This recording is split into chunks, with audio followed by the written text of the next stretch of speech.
kanda hano sadese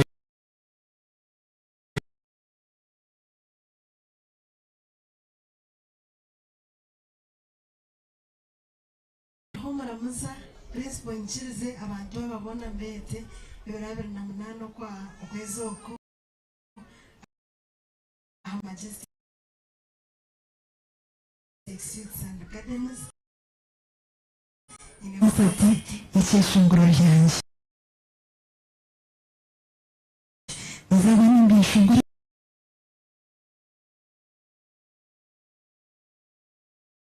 nije mupakire nabeta nanyako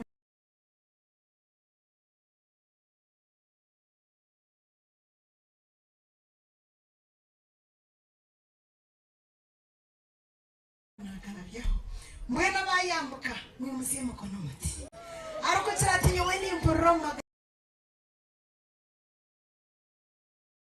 garaganje izuba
engalo. Bueno, no ahora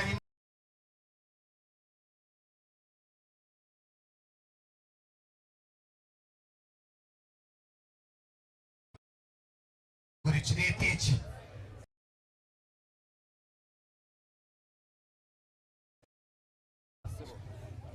Change obutabutwara obusigire.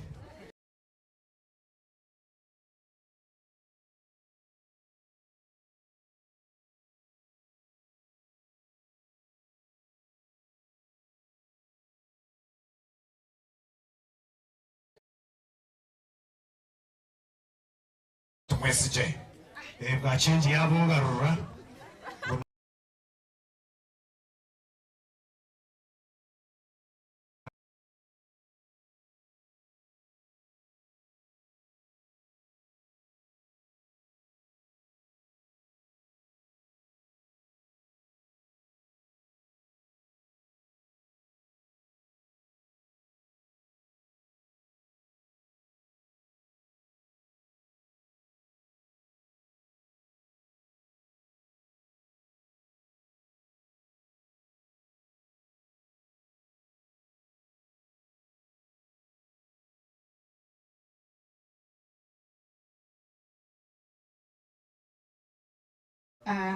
Allow me read it very fast.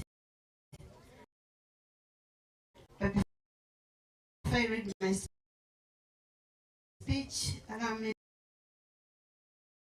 to do a little introduction.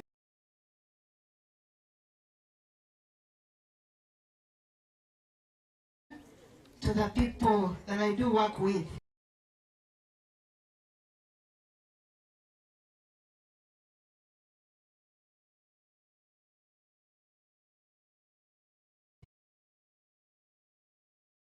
The language too short.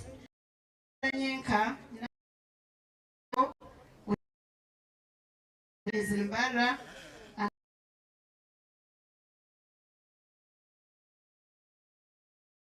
another one is with Wera, but we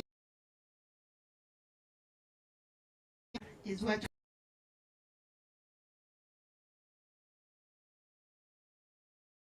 to Penaturia our happy and we welcome you so much. For recognition, she's an admin club for her. With Wera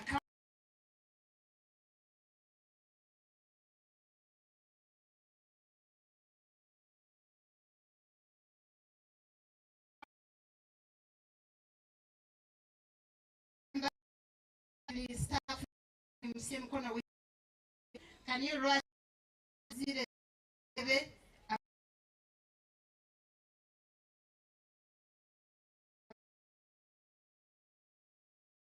you first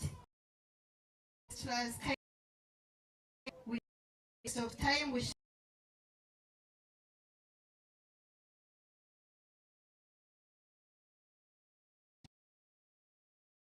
teach times big some zile yama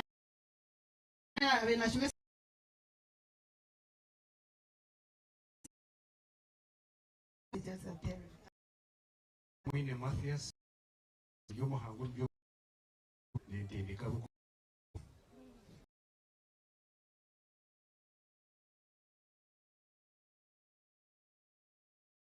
chanari ebyo camp. My name is Link and Construction Focus Units.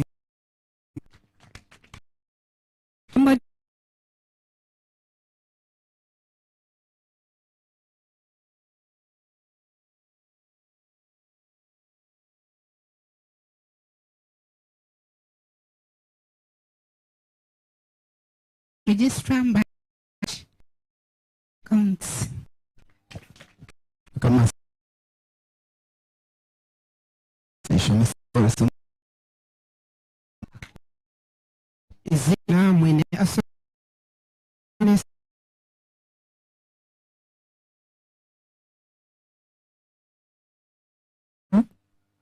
Edward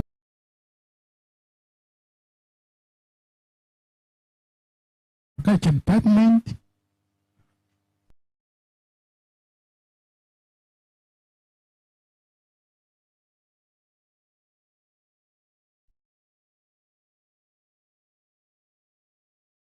Evarist.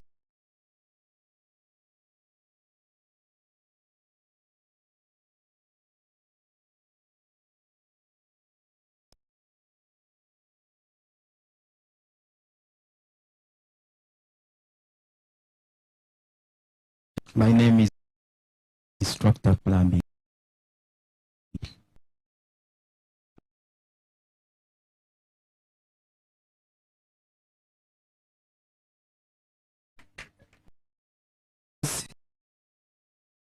Especially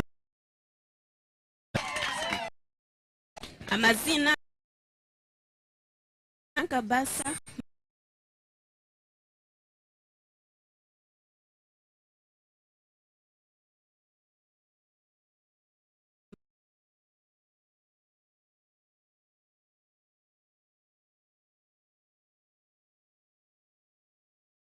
for coming.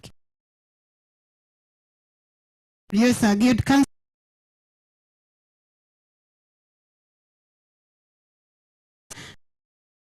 And wave to the people here.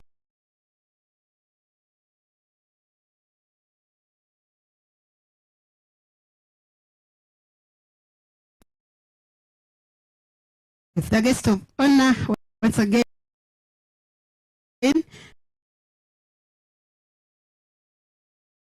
the clergy plate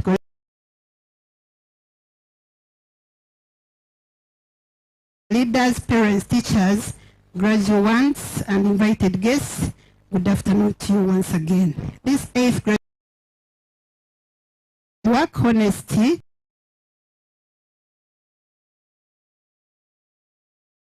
and hope. I'd like to thank our director, Mr. Tonjiro Hygiene,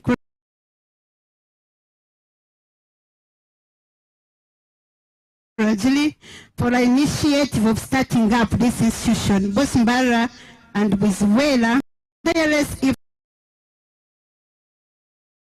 for director has done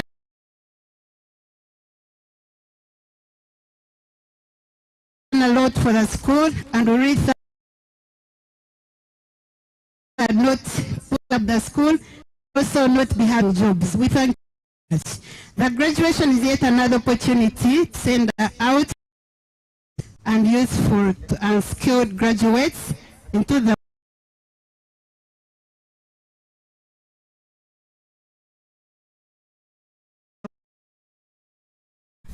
I would like to encourage all our graduates and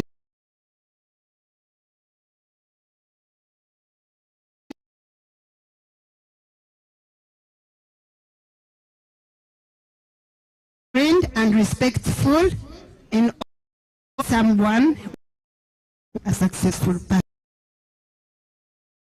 is rapidly for you must people that they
know abana basha to allow me in a special way. I want to recognize you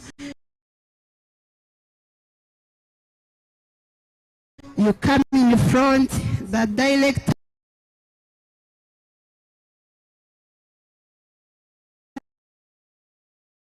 tebenkaniza yakalabo kitu nkishomero tenda tuka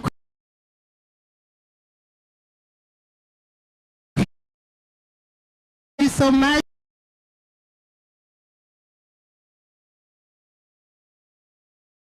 You finish my speech at we go on bands agakala and bashaba mwije yaba zamwishomere ishatu bati meba asheme asa na je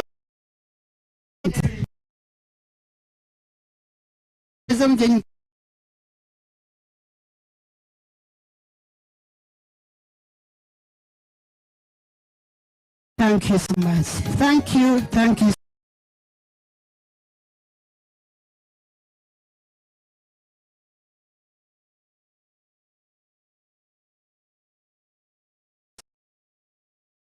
Jena sakwatela makalabo akeshunguka sheba kwija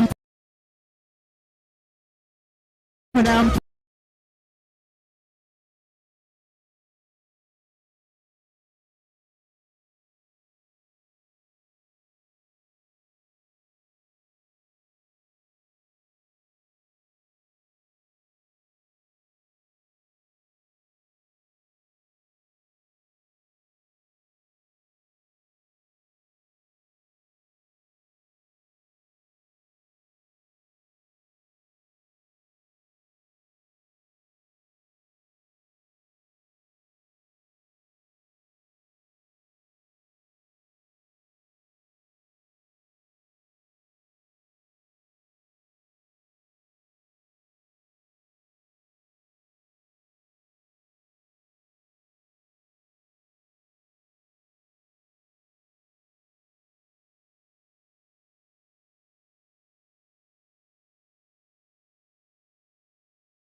Mheru neyo mchara Mrs. One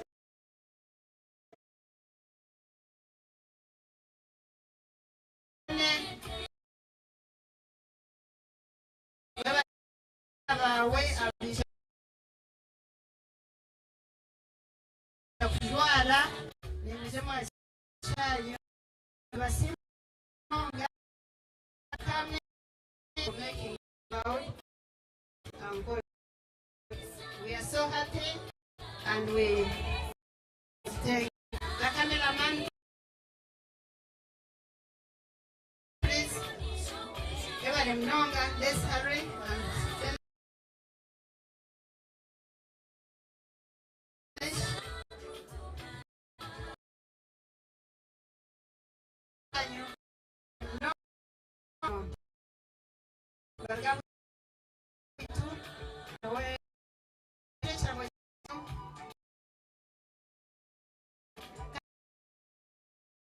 no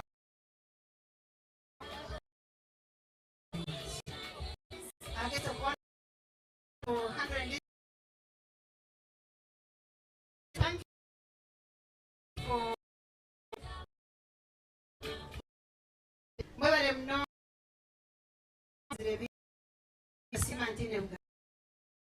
I'm happy and I'm tirabana as much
wajwareri zoba twashimirwa munonga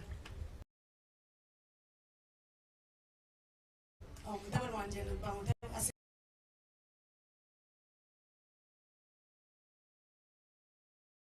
Brighton ari mukabagubireho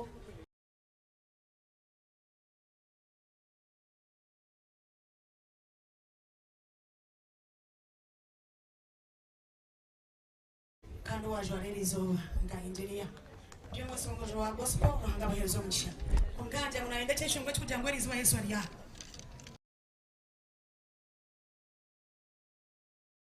na anaza fute babazi kandi fute atenga sha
mbare vitu tujamisho reka emoro yo kumurundo gwa ero of business ko study reri rohondo ja izo na umurundo nago ireho ejaho buzuma waza ko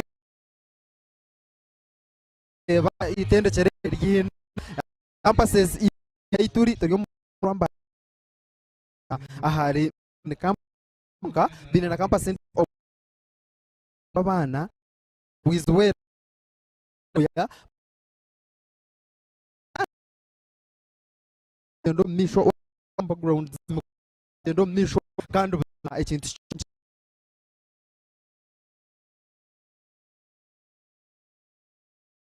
era quanto correto misho ebintu ebyo harimo enabeji no debiga bamwe bimba tuga mupango misho no kuhera muri yaga majujatu mwe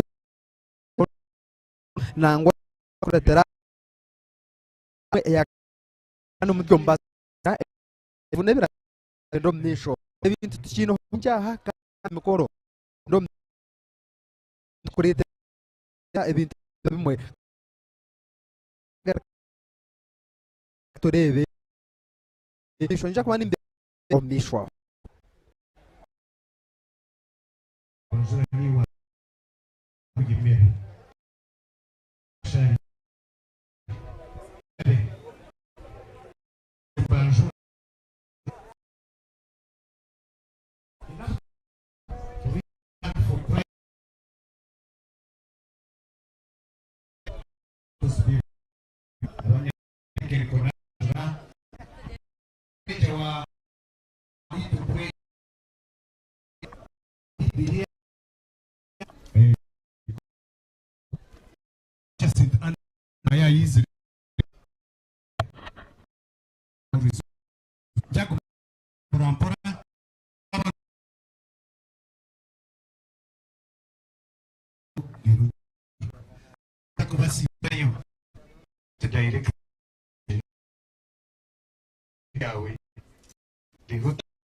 tuwakane ekyomukore ngo barebe shona yewe MC Kunda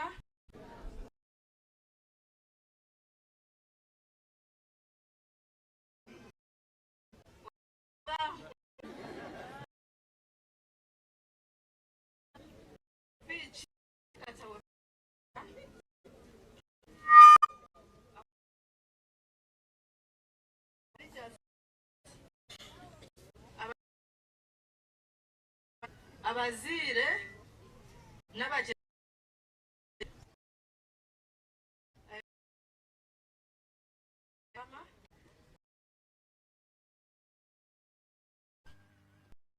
institute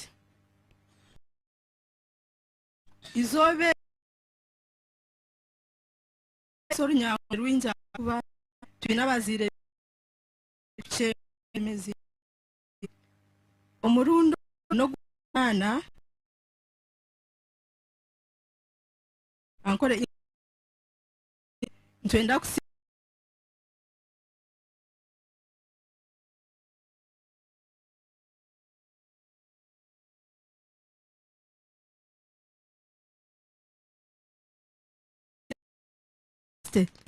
directors principal mwebale mnonga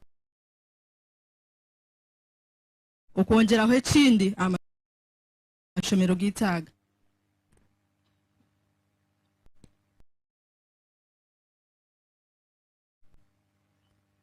for this to happen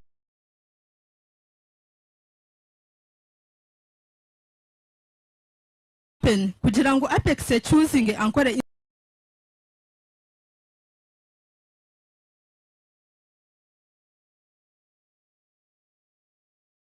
institute, there must be a reason, there must be a difference that it is nature to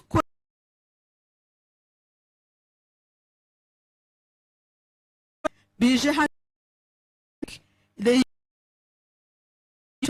please send abana bi tungeche ekitungo institution carefully select Ankole institute guidance to our students takujangule ndakola or maybe jomisha hakuza ngabana selecting what and this squares are as now in the field of work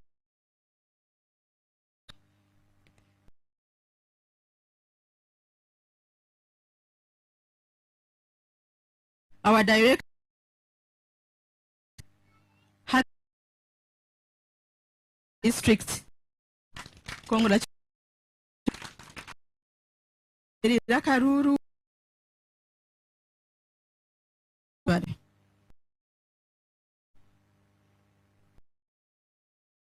Nanimba abokuza kujwara evening student. Students, please stand up.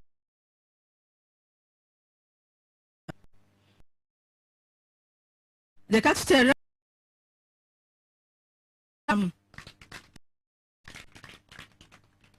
kare mushare amushazire mukuzi ngo bashome mwe graduates ninga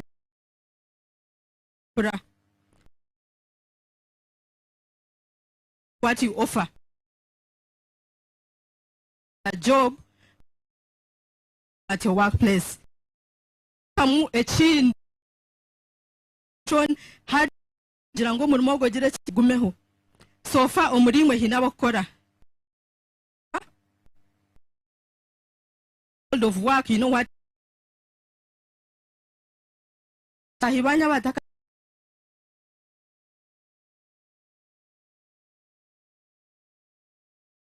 is what you'll offer them longer our Ankole Institute. Thank you.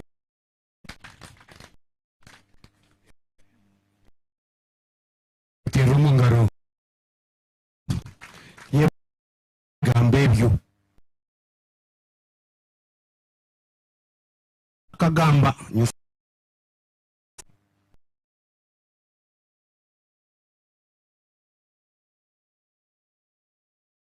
ebyo byaha mwene tak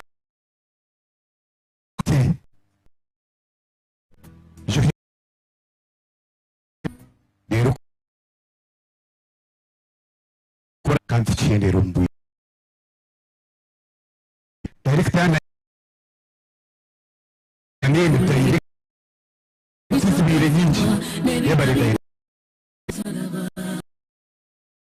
wale MC, our guest of honor,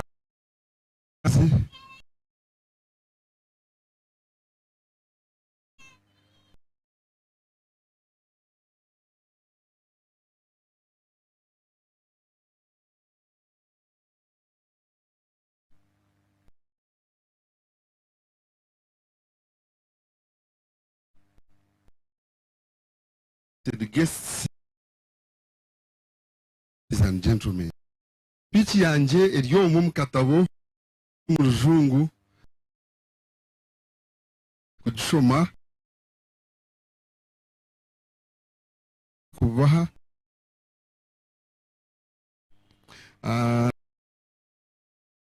ragire kandi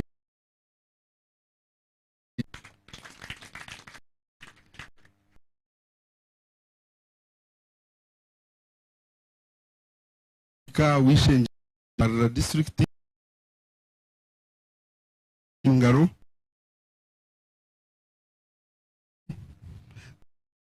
Minister w'ebyesente ariyaho tine mukuru wanje ndakahanje je mwana wa wizuwe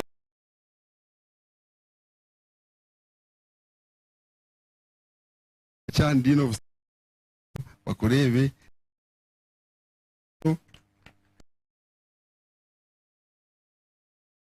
we mukaba kutero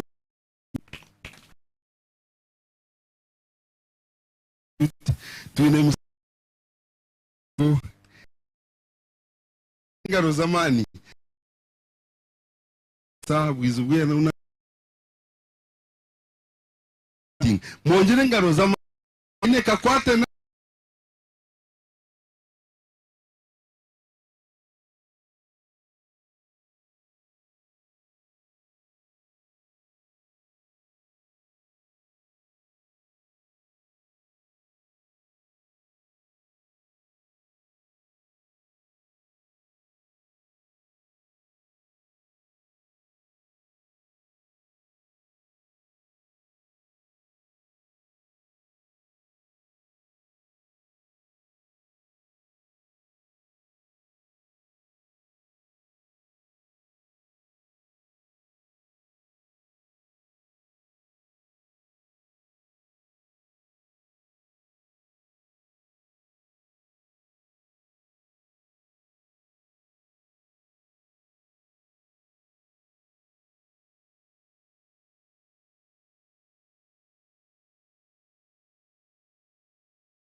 tekateko n'aba directors bagenzi banjye tukagira ngo twine icyo kubanza kureba ngo twine kitwabasa kuyamba bihangeri abana bakweza bagiye abi okuze mise mukono zo kwi passer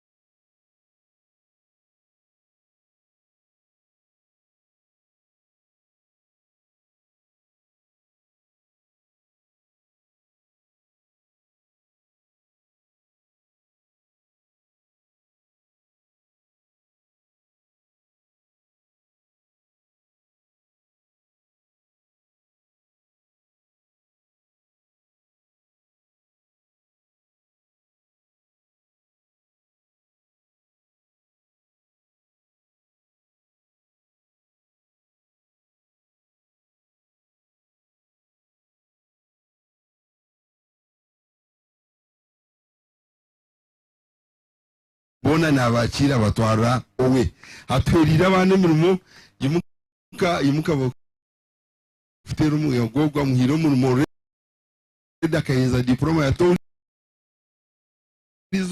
ariyo nakora owe entebe omuweki so tubonje kumwongere ngaza mezireta mirimo kani yimuka ina bandi karori nabo bamuhiro murimo karori nayi ango ariyo kinargi za doctor so ndira kusima pa partners abo bingi nobuntara babirizo kweza bakatu kwiremurimo nekintu kibikweza abana bakaheza bakastama batine mirimo abuke mirimo ni mike ngo kumukujuma mirimo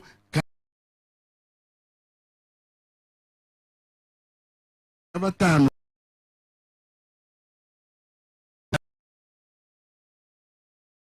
hata wabe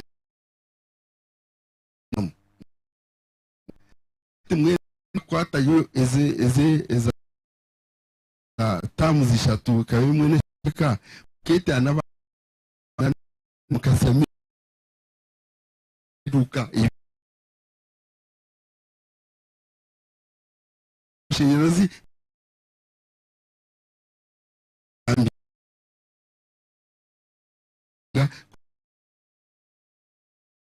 sabe ya musibo ni michemo tekubasa kumana stage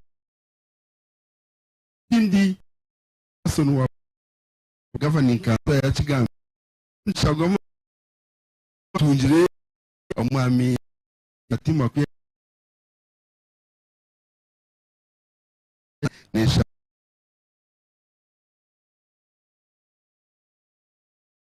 namun unabona gashari n'abana tujya mu nzako tubi ya cyabanyara atiyo nabahe yo tura burashon we kumuhere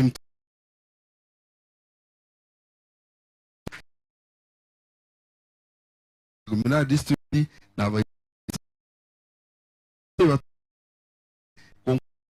bias kamtwari ntugenda abantu ngo bwegese so ni musima muno kagisha kwa ampara bo kuba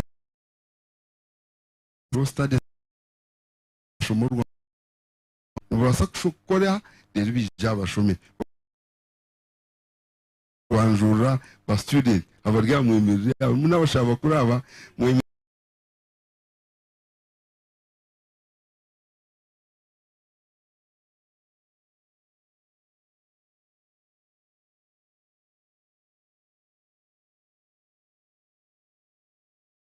reba student ya mwe bakora abo bakora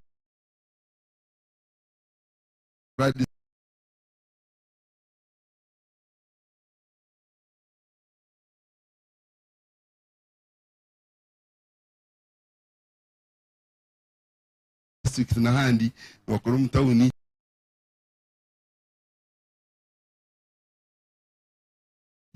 already aba bahereze umwaka bahino bazumugundi bari kushoma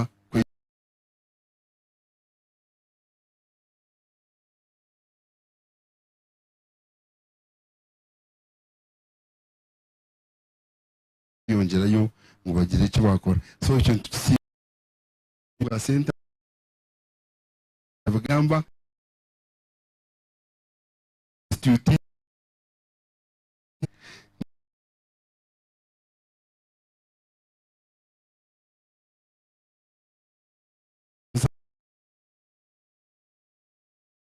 tagarka yungu kuyi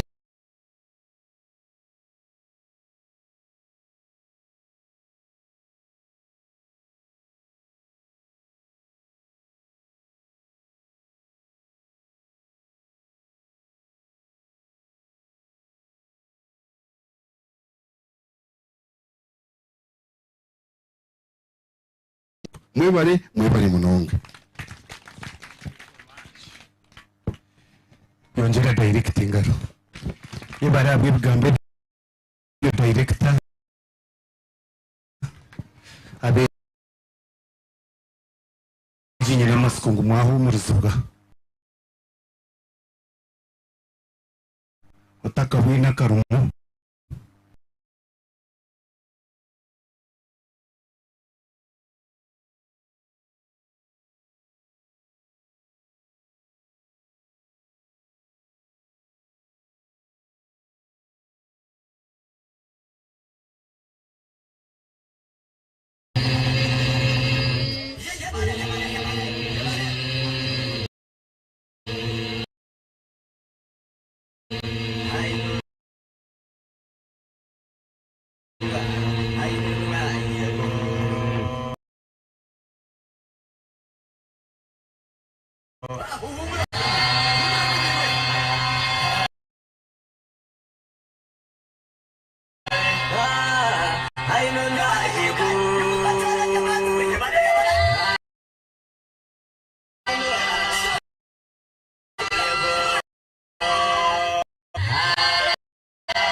entertaining abantu b'amajini mbwenu ntari kubasibizayo ebukuru twisha ntugifunza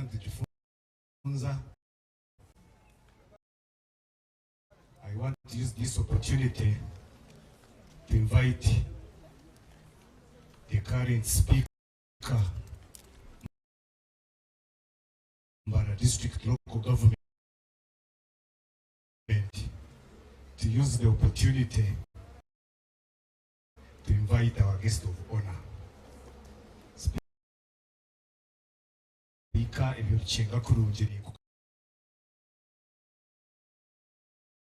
kakasa, joto warumu chugu, bibukuri chimi, yebalese.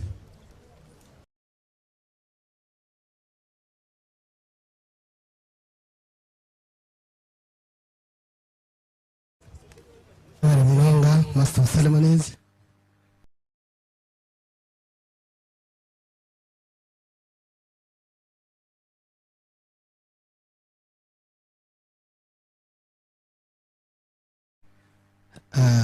our chief guest, Dr.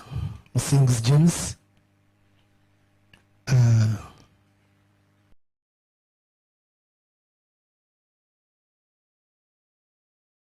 Principal at the Zowero Principal.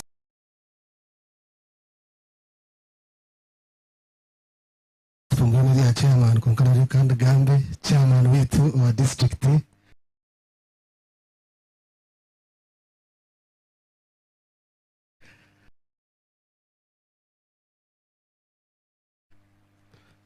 The Governing Council Chairperson, Principals Mwembi, Reverend mwana wanje,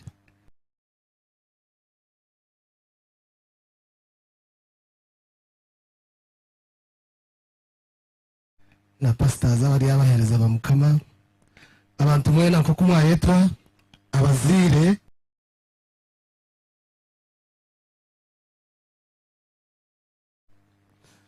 our dear graduates who are yet to be graduates, abantu mwena barukunda ishomerere basebona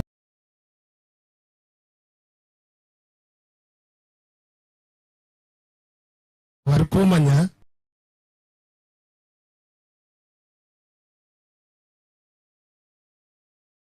kandi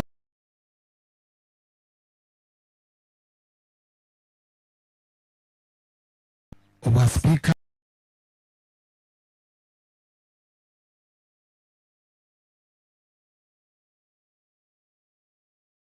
cyo kubanza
kange yatugire turebe ntugenderaho tukore n'amani twimusiye nk'abana twimusiye amaka gitu twimusiye abazire bitu turebe ngo ihanga ryagenda mu misho no kutabasya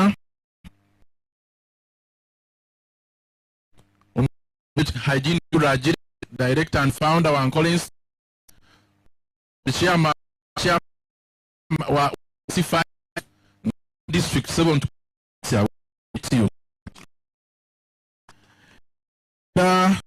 cyabazi abokika izoberi congratulate parents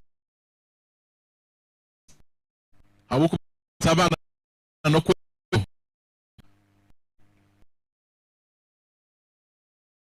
oguze yawe oguze nkoko yawe mwana ya mbweri n'ekintu abana abantu batafo finally want you want how very congratulations for bringing this and team to the the national plan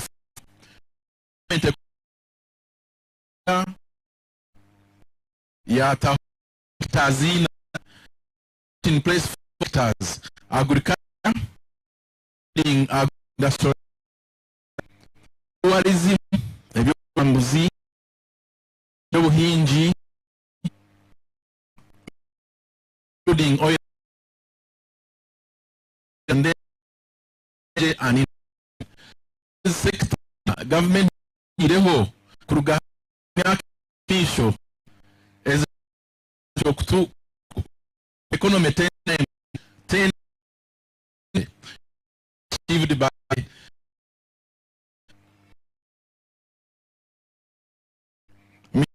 including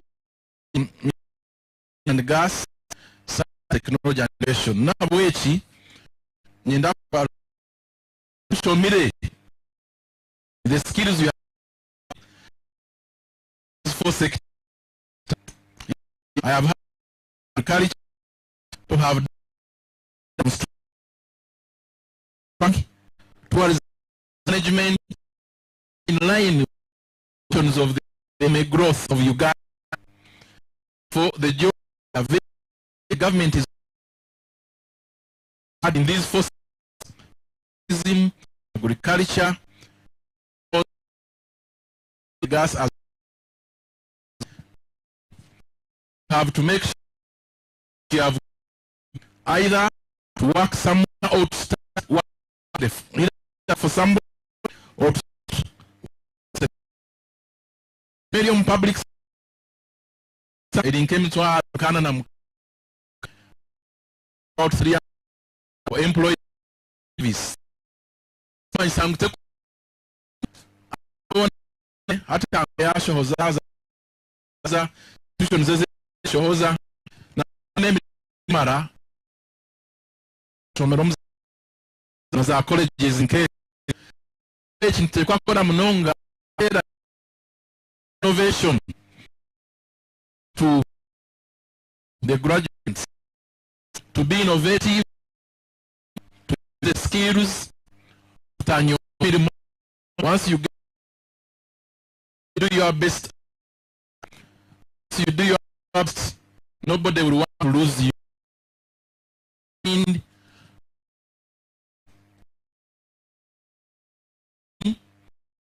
approaching the foundation that the parents have given you, Chirwaho Foundation, Nimutekwa cho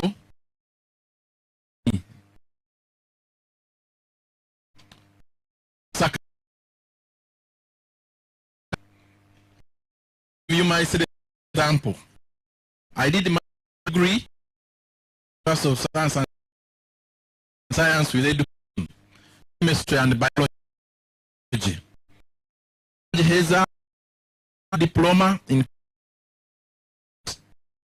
a whole degree in conservation bio. Now I has a degree in BA. And I has an PhD, doctor of a degree, certificate in various studies in corporate and management. When I being I've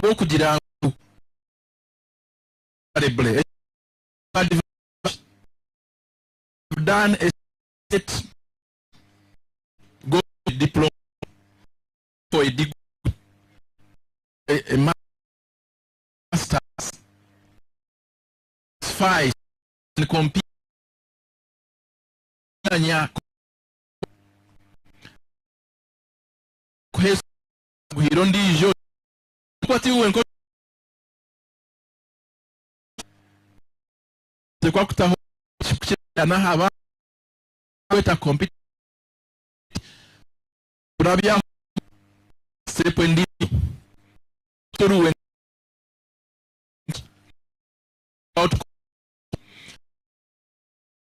Uganda, and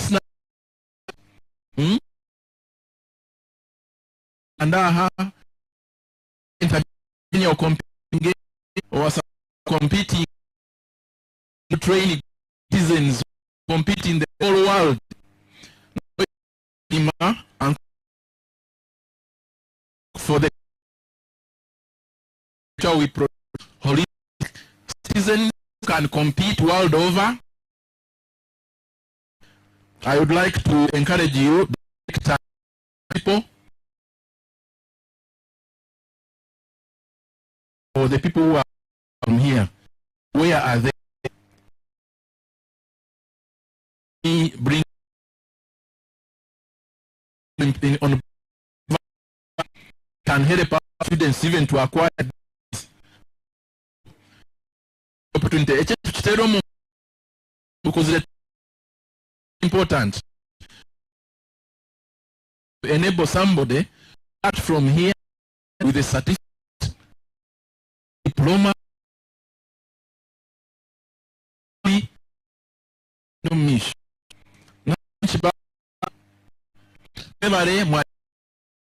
Thank you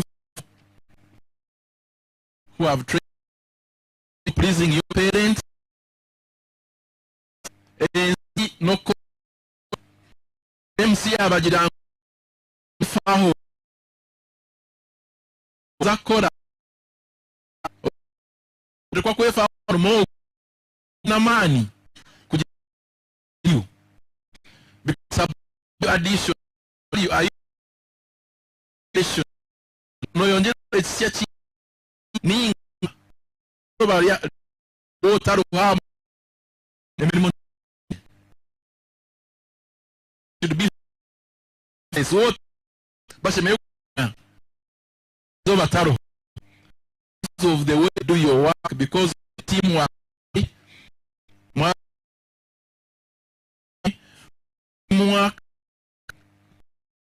that value the adding. So you are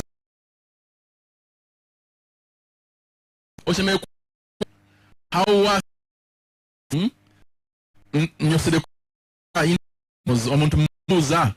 at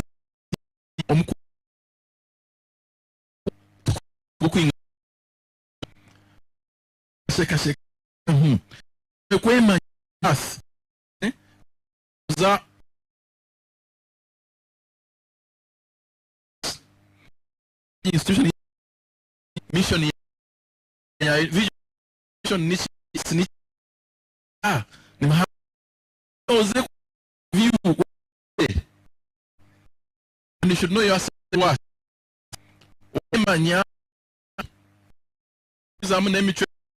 you must be disciplined to going to maintain that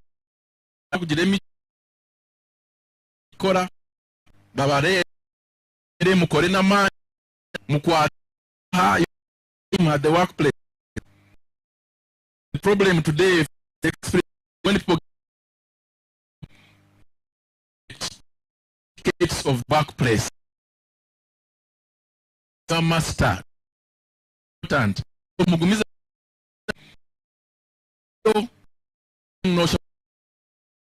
no because some TikTok to the internet that can act on you.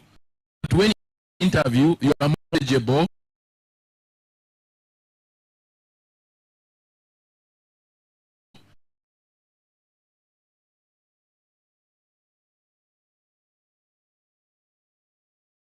So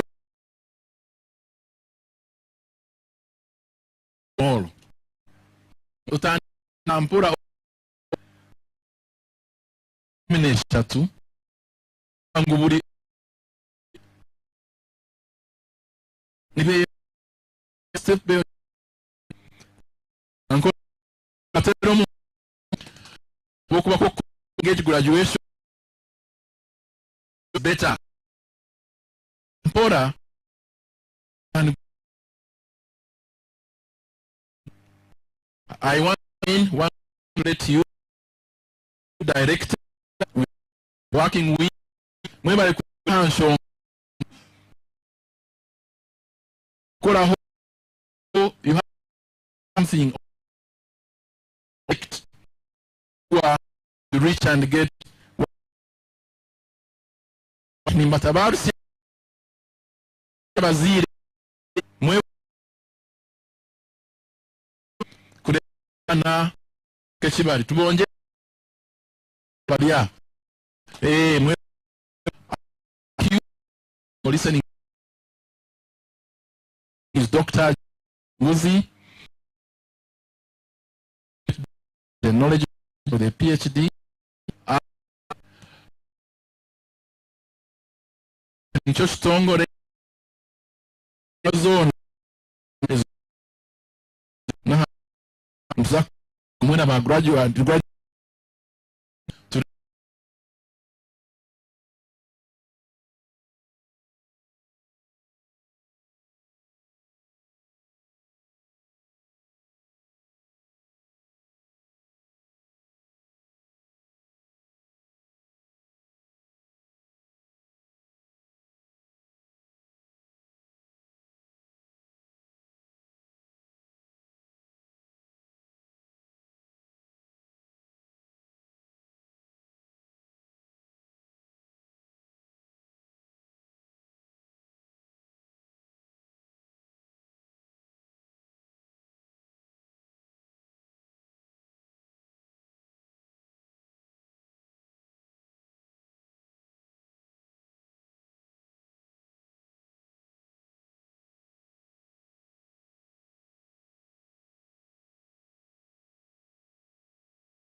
on behalf of Apex International University, I convey our sincere appreciation to Ankole Institute for inviting Apex International University to participate in the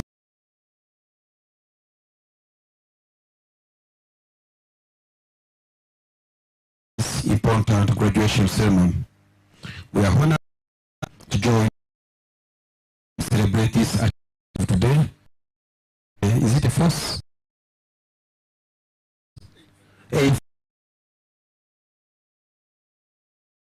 upon reaching this, your hard work brought you to this achievement. Honor to you, to your parents, all those who supported you this academic application.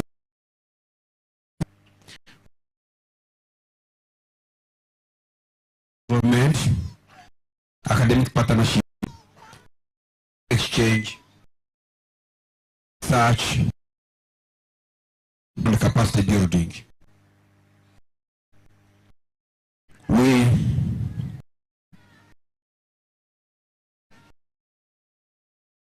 achieve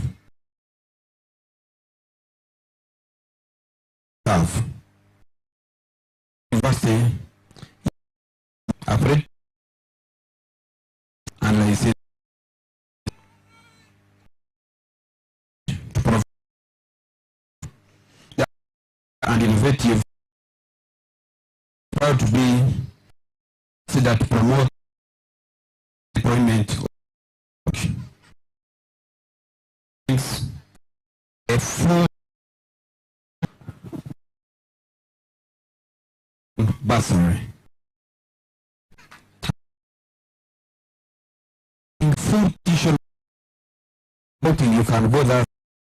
Yes. Tuition bursary. Work a baseline.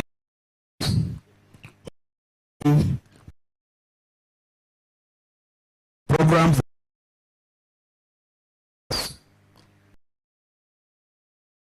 an internship opportunity that enables students quite flexible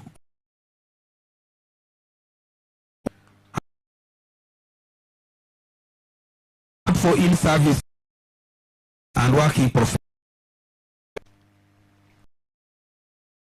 Graduates. His is over. Rating.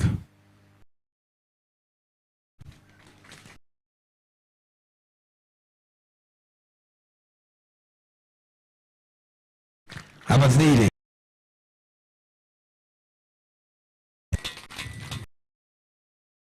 Invest akwezi umwana.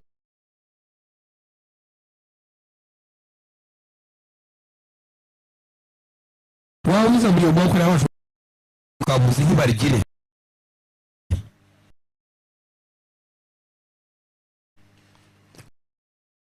Gambra. Ukarke Mbarara kuri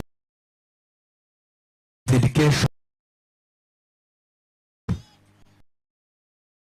Wamu inoro name siri na wawe biro washume dance. Mwenye tugeze education. Ngo ekeya negar Kenya ikiza na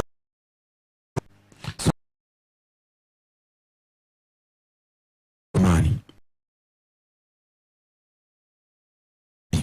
discipline bakaba sho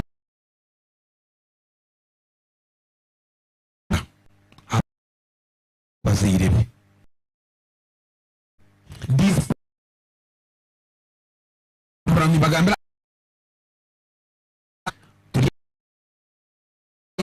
cyangwa sa apo that is Kampala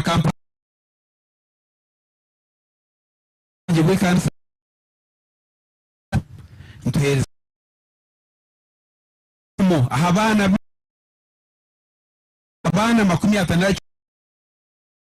60 tubashurumusha ya the owner SBP one course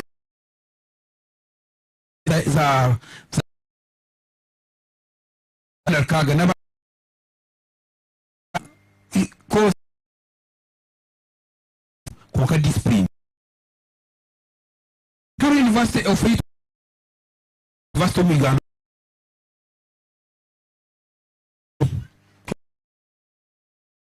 bisinga tukaganira nawe waka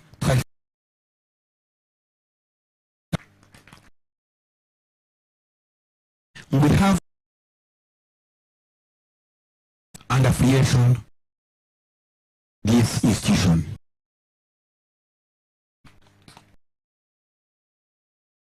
Your man, I know you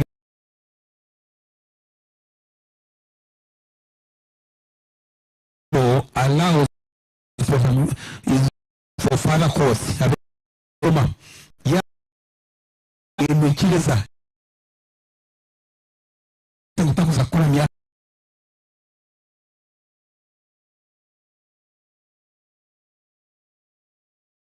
evitar miaka evelokora ta course hizi aha is so kora partnership niwe kandi basimira kuheza abanyarwanda basari niyo University of Uganda gaba full tuition bursaries waba no kidautinga leto mwana wa bunyenchakari rahanga afeze umugisha mumwongere ngaro bantumwe abataka kwata mpereze diploma bachelor's na ushomire myaka 2 wogumize mu mulaine ya course yo shomire diploma aka discipline yakagamba ariho munyamwuga umwe akagira ngo education can take you far. twahise kuyinjira waza kureba umukoro kugoroho ngugendo misho nangwa ogwahurira ningasho warga mu kugamba ni director witendekero ero kumanya ankeria Apex International University na yero ko murembo rwagamba umuringo ogo yija kwatanise nitendekero eria Ankole Institute abargayo no kurizoba nacho cyakira cyurungi okubasa kwikaho amukoro nkaba kwatagana ukureba ko mbigendo misho kandi abasize kugamba ogo yatari ndijo kurekana no kitenisa Dr. James Musinzi kandi one executive director w'itongore cyo kurinda enyamishwa zo muyishwa omundo muhangeri ya Uganda ezoro kumanywa nk'icya Uganda Wildlife Authority nawe yabigamba bye wahurira kurungi yargayo no kwigabana obutosha no kugumana bashoma kandi nangwa bakaguma obutosha nabaguma no gukora emirimo yabo ubwo barukongeraho umugaju aha groups ningashi organizations ezibakubamba kora nazo principal ni witendekereri owikitinisani sima Evelyn nawe yabasa kugamba kandi mu kugamba kwe yasima abazire bona ababasa kurgayo no kubasa kukoragana nangwa no kugumana bareta abana ahitendekereri kandi bakasupportinga itendekera ombanda babasagamba no principal ningashi director owitendekero yenyini owaratandikire owikitinisa kuragera hygiene kandi urukugaraka akakora nka district chairman w'entebe ya gatanu ahabwa district Mbarara nawe yabasa kurgayo no kugamba kandi mbigambo bye hona nawe yabasa kusima abazire abatwire mbaba bangeraho no kubakwatiraho no kubahereza abantu butosha no butaraha okugumana bakoragana nabo nkitendekero ya Ankole Business Institute kandi ombinde bigambo ebyabasagamba okitenisa kuragera hygiene yayongera kweta abazire okubasa kongera kushomesa kureta abana babo omukushoma omuringo ngo kumwe hona nabwe hygiene yayongera no kumanyisa abantu ba district ya Mbarara kubine obuhereza bwa basare okuhereza za basare abana bakwenda kushoma nabwe cyo ekitukugira ngo nekintu cyurungi kandi buzuma kintu cyagamba nekintu cyango munonga itendekereri waza kumanya rakatandikaho umwaka gwe2013 rizoba ne 2026 ekikumanyisa lyamara imyaka nkejo rochorondo gendo mission no kweza abanyuganda erizoba ntandu kwisyaho no murundo gwa 8 nabargayo no graduating ningashi 8th graduation kandi nkuyaje nikuyaje abana babasa kurgayo no graduating natunga humugisha okutungaho abana batari bamwe na bamwe abiturabase kuganiraho nabo bitu katubanze turebe ekironje gendo mission kandi tujagaraka bwanyuma. Up to you to tell us the procedure in receiving these awards. Thank you so much. Our MC.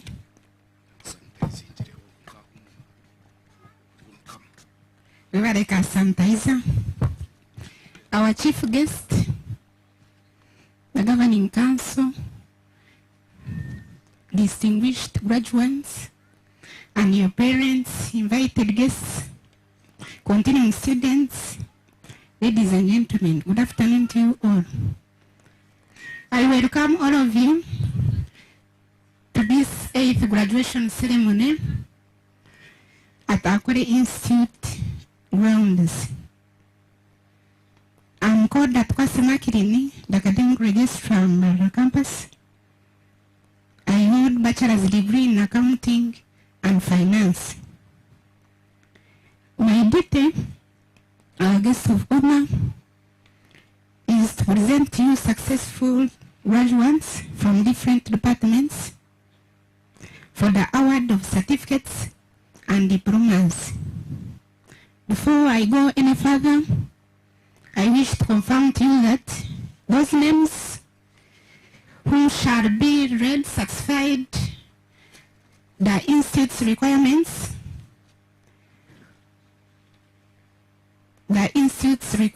in both theory and practical examinations. I want to thank the director, the management, and staff for the teamwork rendered up to date.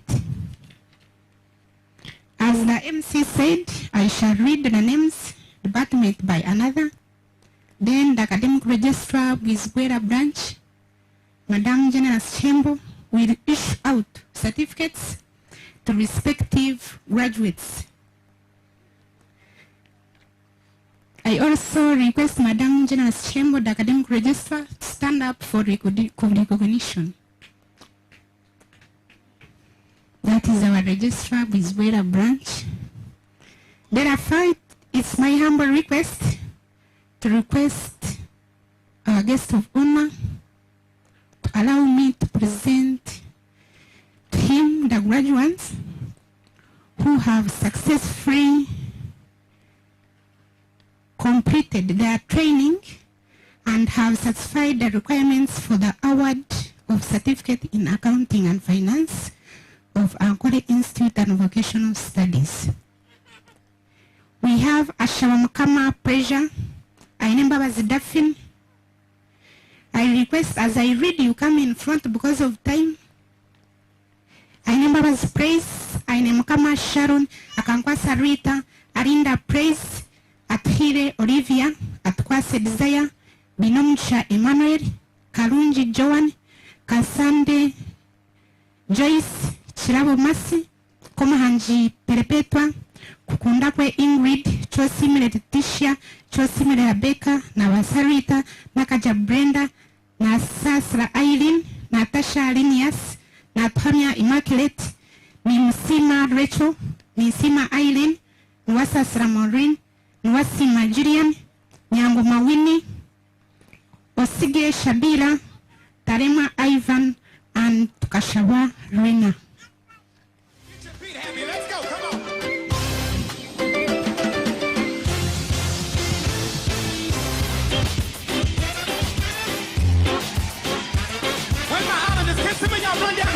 By the powers, DJ Lo, by the powers entrusted to me by the Institute Authority, I award all those whose names have been read a certificate in accounting and finance of Ankole Institute of Business and Vocational Studies. Congratulations.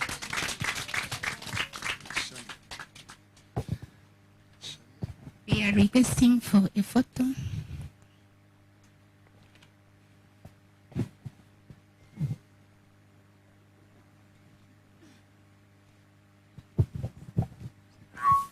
Bano bateze ekishushani kyabo, students wa Apex International University. Please don't go. Stay behind, you must meet your director. Abeji ba Apex International University mutajenda, mugume nyuma kuvugana director wanyu.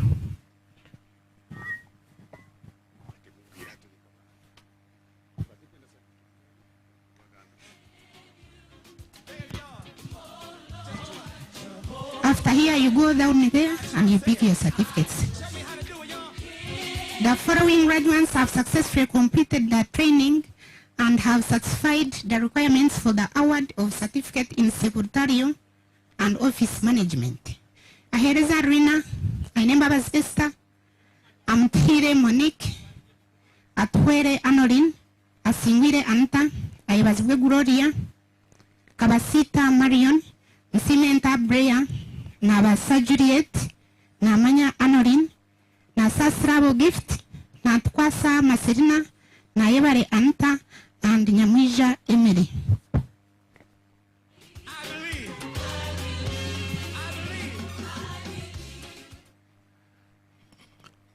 Bahoyo? Yes. Hurry up and I award you, otherwise you're going to miss your award.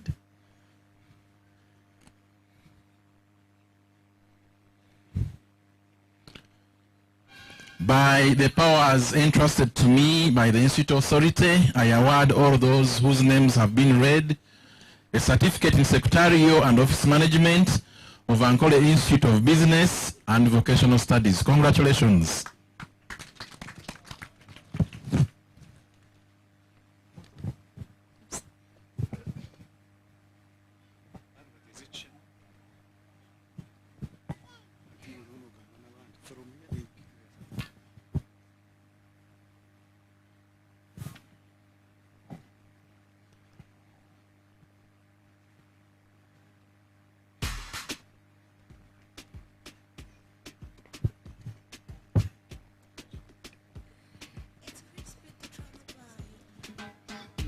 Entrusted to me by the Institute Authority, I award all those whose names have been read a certificate in journalism and media studies of Ankole Institute of Business and Vocational Studies.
The following graduates have successfully completed their training and have satisfied the requirements for the award of Diploma in Tourism and Hospitality Management of Ankole Institute and Vocational Studies.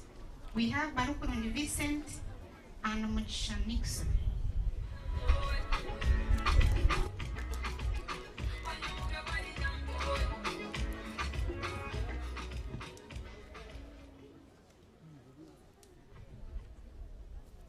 Where is Nixon? He's not here? Okay. By the powers entrusted to me by the Institute Authority, I award all those whose names have been read a diploma in tourism and hospitality management of Ankole Institute of Business and Vocational Studies. Congratulations. Clap for him. Clap him.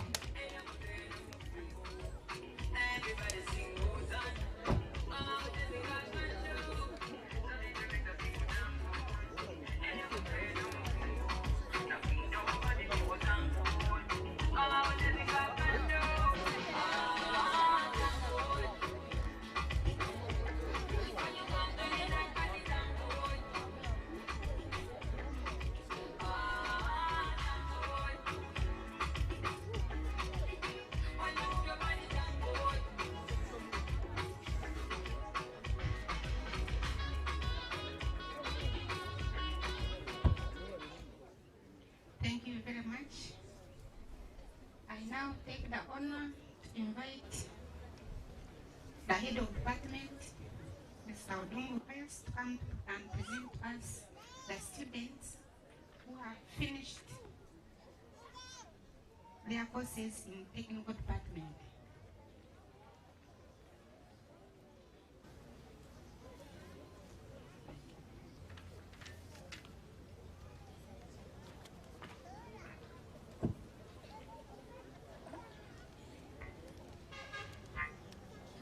our distinct guest of honor. My name is Engineer Odong Piles. I'm so glad to have you. May I therefore take this chance to present to you the following graduates who have successfully completed their training and certified the requirements for the award of certificate in agricultural production of Ankole Institute of Business and Vocational Studies. Agel Mary, Akandinda Sarah, Alinaitwe Naboth, Amumpire Caroline, Ankunda Lucy Gift, Arinda Catherine, Atkunda Fiona, Umisi Riza Richard, Chuhaire Anna, Natkwasa Irene, Naturinda Naomi, Naebare Daisy, Wembabazi Gaudi, Chiambe Vincent.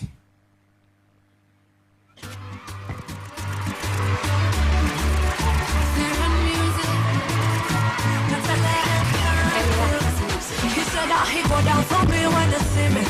He bend down for me when you see me. Down on a bended knee. Closer he comes to me.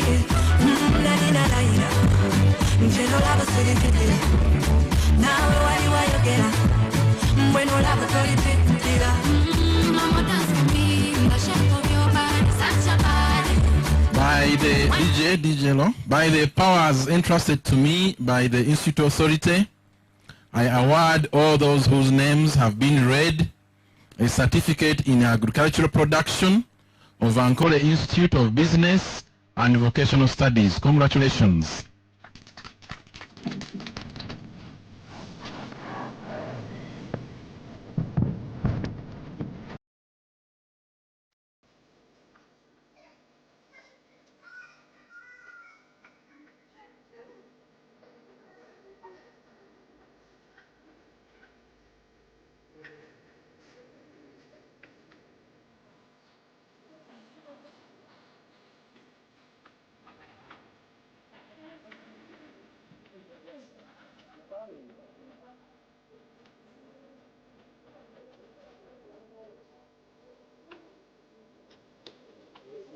Thank you.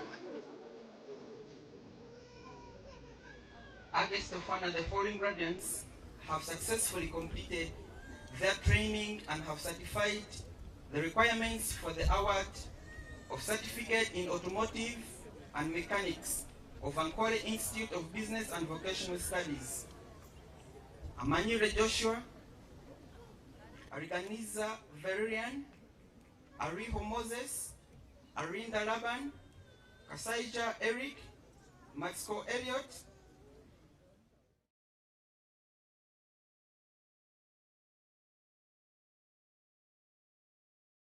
Benawe Henry, Turia Hikayo Duncan.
Thank you.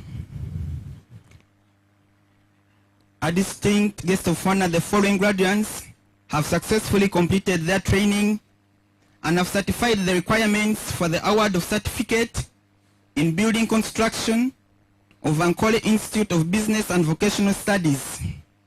Agaba Alvin, Akwatujuka Davis, Amanya Edmond, Harinitwe Godwin, Arinda Emmanuel, Atuhire Edwin, Ayebare Aloysius, Waguma Oswald, Katsibante Cosmas, Chiza Regan, Namanya Brian, Nasasira Leonidas, Nayamba Joel, Nwamanya Innocent, Mpirire Mathias, Orishaba Kevin, Tumuhimbise Anna, Tumijushe Richard, Tusime Barnabas.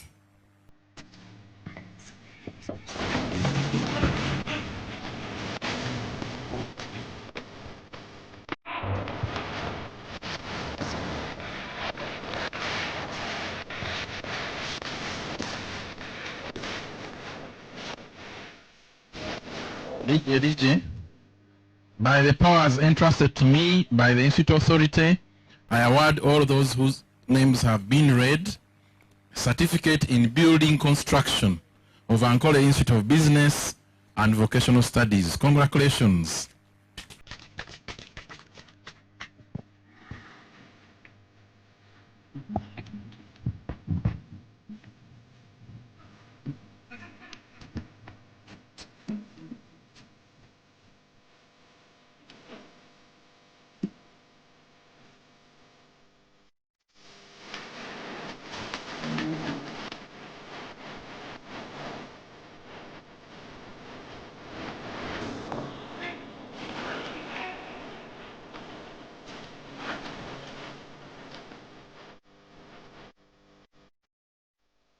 Thank you. A distinct guest of honor, the following graduates have successfully completed their training and have certified the requirements for the award of certificate in plumbing of Ankole Institute of Business and Vocational Studies. Akandonaho Balam, Akankunda Edrida, Akankwasa Immaculate, Amanya Brian, Amutire Blair, Asimire Caroline, Aturinde Agnes, Ayabaziwe Hilda, Baigana Onesimus, Wera Joshua, Kakuru Oscar, Kayesu Esther, Nyamuza Happy, Ushaba Patience, Twesije Ronald, Twesime Alidia, Tuchirize Clinton.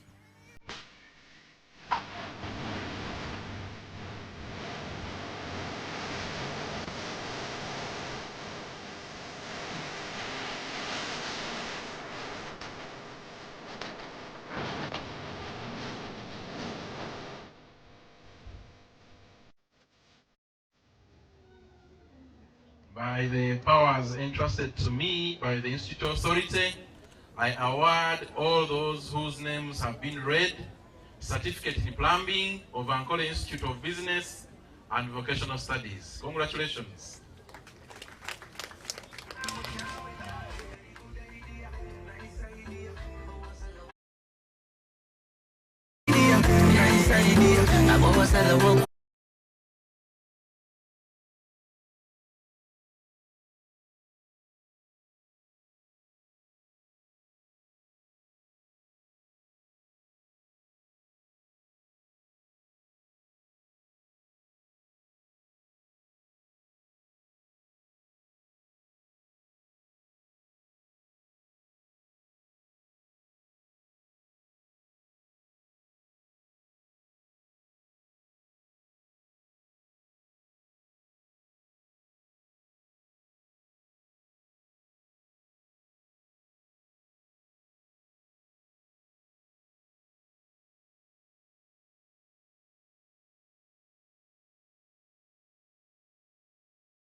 Electrical installation and system maintenance of Ankole Institute of Business and Vocational Studies. Ahabiona Ronald, Ahimbisa Evans, Haijuka Arnold, Haijuka Dunanto, Akandwanaho Marvin, Akandwanaho Spencer, Amanya John Bosco, Amanya Tito, Amanya Simon, Arimutambira, Fred, Ario Ronald, Ariatuha Bernard, Assume Brighton, Assume Tony, Byamugisha Edgar, Byamukama Edgar, Kabiesiza Prosper, Kanjako Bruno, Kajungu Philip, Chosimire Dinavens, Lutaya Cleophas, Matsko Kevin, Mugabi Oscar, Musana Junior, Muhire Daniel, Muhire Ambrose, Muyambi Kevin, Mwesigwa Jaliro, Nagasha Ethan, Nasasira Victor, Natamba Junior, Nuamanya Andrew, Tuhire Emmanuel, Tumo Rebere Murishid, Pijuche Michael, Wamwesiga Samuel.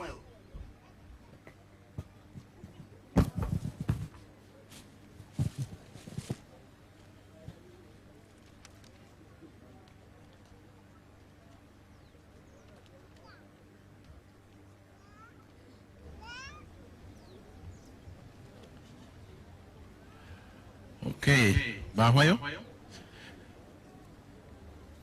By the powers entrusted to me by the Institute Authority, I award all those whose names have been read certificate in electrical and installation system maintenance of Ankole Institute of Business and Vocational Studies. Congratulations.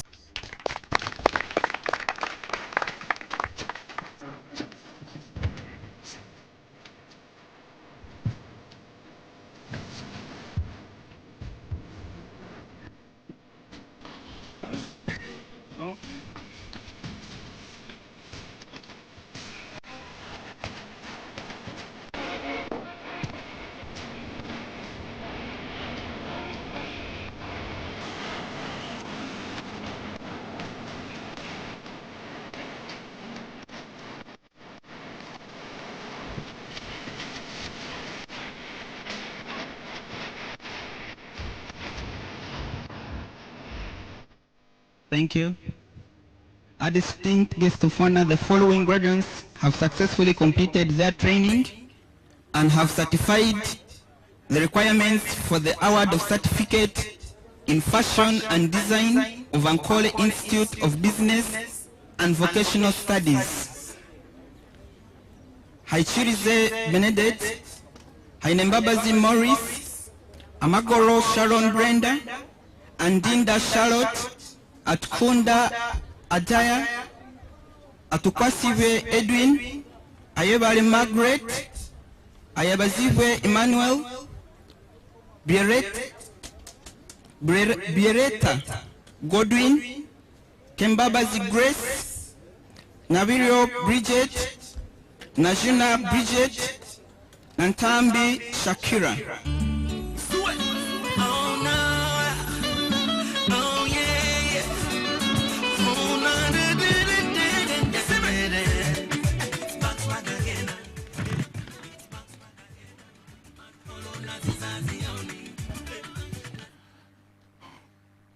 By the powers entrusted to me by the Institute Authority, I award all those whose names have been read. Certificate in Fashion and Design of Ankole Institute of Business and Vocational Studies. Congratulations.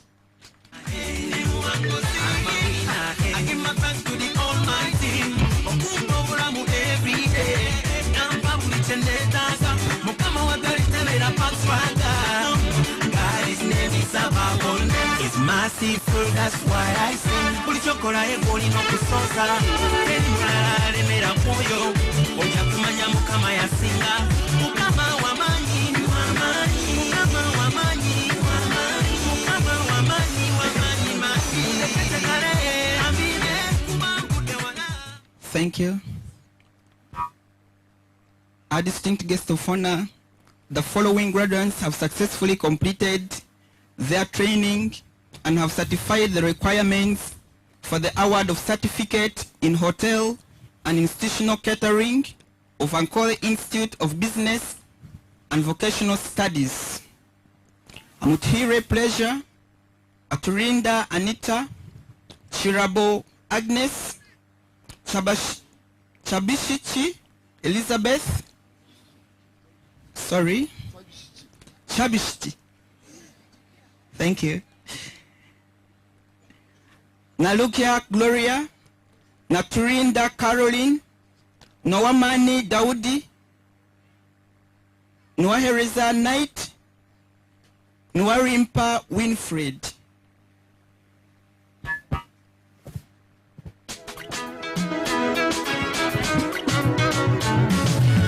God first, God in the God in first, God everywhere. Papa bless me more. Everywhere I go, they say yes I know you. Papa bless me more. Everywhere I go, they say yes I know. As I love By the powers entrusted to me by the Institute Authority, I award all those whose names have been read certificate in hotel and institutional catering of Ankole Institute of Business and Vocational Studies. Congratulations. Mbatero Mungaro. Thank you.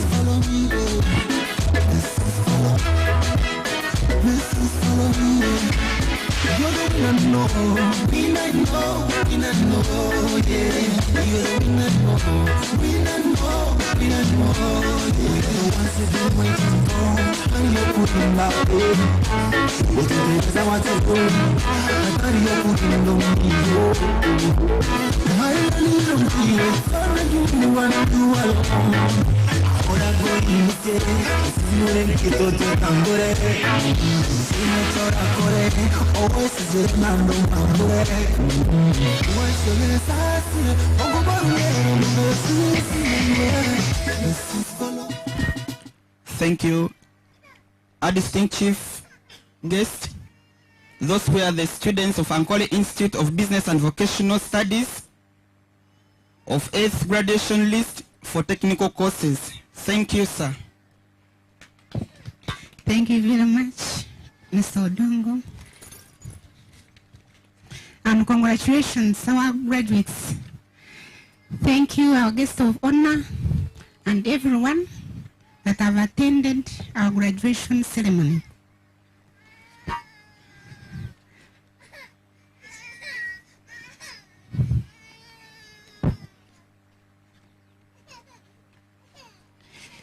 Ntusaba abajwara mwimuke mwijaho misho tweshongore make eshongoro kake twebeza mukama ayiturugire huma DJ. More music on trendybeats.com. DJ tushabaye eshongoro. Say I never call you since, but I hope that you are well. I hope you might care too. Every day I pray for you. Nora Nankunda, if you are still around, we request you to come in front. I won't forget you. See my shoulder, make you rest. Omweshongozi witu Nora Nankunda. No, I got you. Shawatebembere.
wa Gen TV orono orebe muri yaga majingo waza kureba aha no kushemerwa no kujaguza kanangwa no kwesima ahabeje bitendekero eriga Ankole Business Institute erondo gendo misho aba baromba graduatinga ahabwo mu rundu rwa munana waza kureba aha kiro gendo misho noreba abana bari akushemerwa bari akujaguza kanangwa no kweshongora hanga bakwesima abantu ba principal waza kumureba arhona azina akirona yongera okushemerwa ahabwe shonga ya graduation waza kureba hona nawe aha mu stage twina abantu bamani abaromba gendo misho abaza kuija aha graduation eyabana babo nangwa nabamwe no kubasa kureba nangwa no witnessinga abana daru graduatinga bitu byona byabo misho ahambuga nkuru zitendekero area Ankole Business Institute aho mu Rembo Mbarara kandi campus ibiri zombiri zabasa kuija okwejumbira omukuja kuzogu naro campus yabwizwera yabaza kureta bejaha kandi angwana campus ya Mbarara Ermeini naho babasa kwakira abana kwagure murundi gwa munana barukora graduation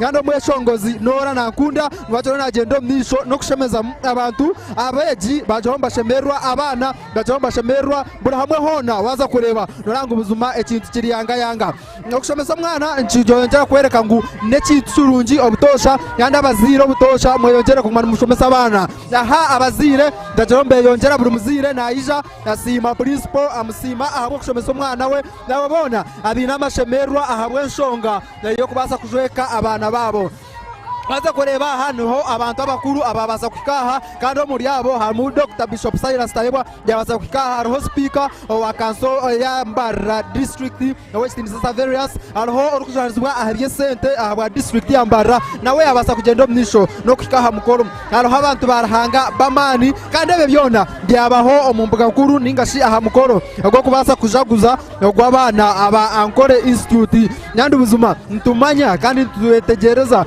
ishomereri rakatandikaho mwaka gwe 2013 kandi ukurgobwe rutwirendehereza abantu rutwirende shomesa abana mashomo gatarga mwe na gamwe eki kugira ngo maybe nje kuyambaho abana bingi waza kuromba igambo byabamwe ombajenyi bargayo no kubasa kugamba ahanshonga ariko gira ati hariho umuntu aha nomwe ambuto tube tuyine ningashomwe oshomira yitendekero erya Ankole Institute nayo urota ni mpura mashemerwa gonka mukama bahereza mu cyaba GNTV kandi nsima mukama abwogira ngo intani zanje zona kazikora GNTV kandi mwa supportinga mwansomesa mwagarika mwamperezo murumo ninsima Bishop Cyrus Tayebwa hamwe na n'umucyara we niko Tayebwa amazuma bakozero murumo murungi kandi nyehurije munonga n'abakozi ba GNTV mwena mukama baherezo muca izobere neryo kuzaguza neryo kusemerwa amin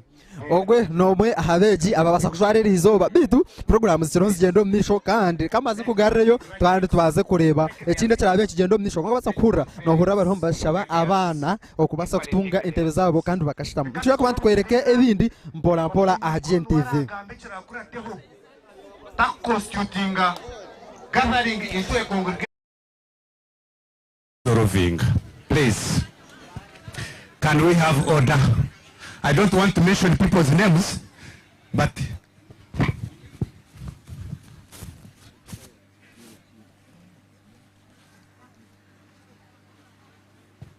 yes, I want to use this opportunity to acknowledge and introduce Bishop Cyrus, King of Kings, Bishop Yemuko Hubirabantu, Bishop Ogumutero Mungaro Bantume, Yebare, Ogono Obi Watronjirwe, and they have been friends for some good time.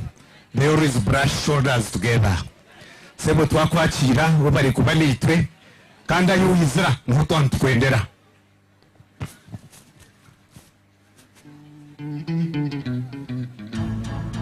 Yes, so we are almost coming to the end, and I wouldn't want to give any announcement.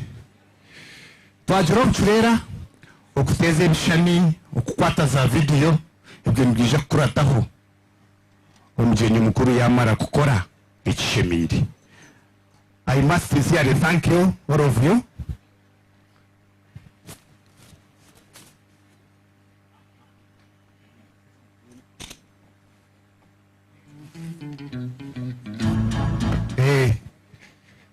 Bajirango ya buru mukuru egenda bwira warani bampwehura ninga nimpwehura kimanyisa ngo ngenda kuteka ebintu mu buteka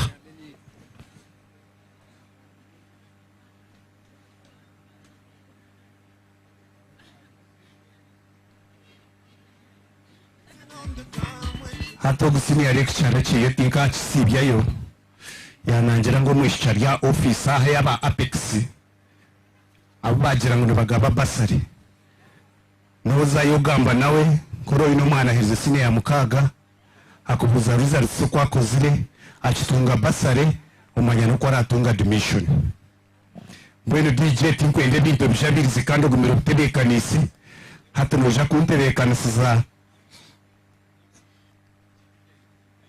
okay brief enda kwa keringe kintu eki chairman LC5 omukapasite ka chairman LC5 ashabira abantu be basare abana abahesimia 6 senior 4 abahe certificate na diploma basare neye education kawe na admission abatandikiro basare izinaye so iwo kwenda oyino mwana ogo ohere certificate diploma senior 4 senior 6 omushashtamyaho zayize form nabaza kweza kapapura ka blue kandikiraho basare nkawe eyo mazina ge noza kujuma aho basare yo arashoma certificate ekshomese diploma ekshomese degree ekshomese masters yabare munonga yabare katereza obatero mungaro baketegereza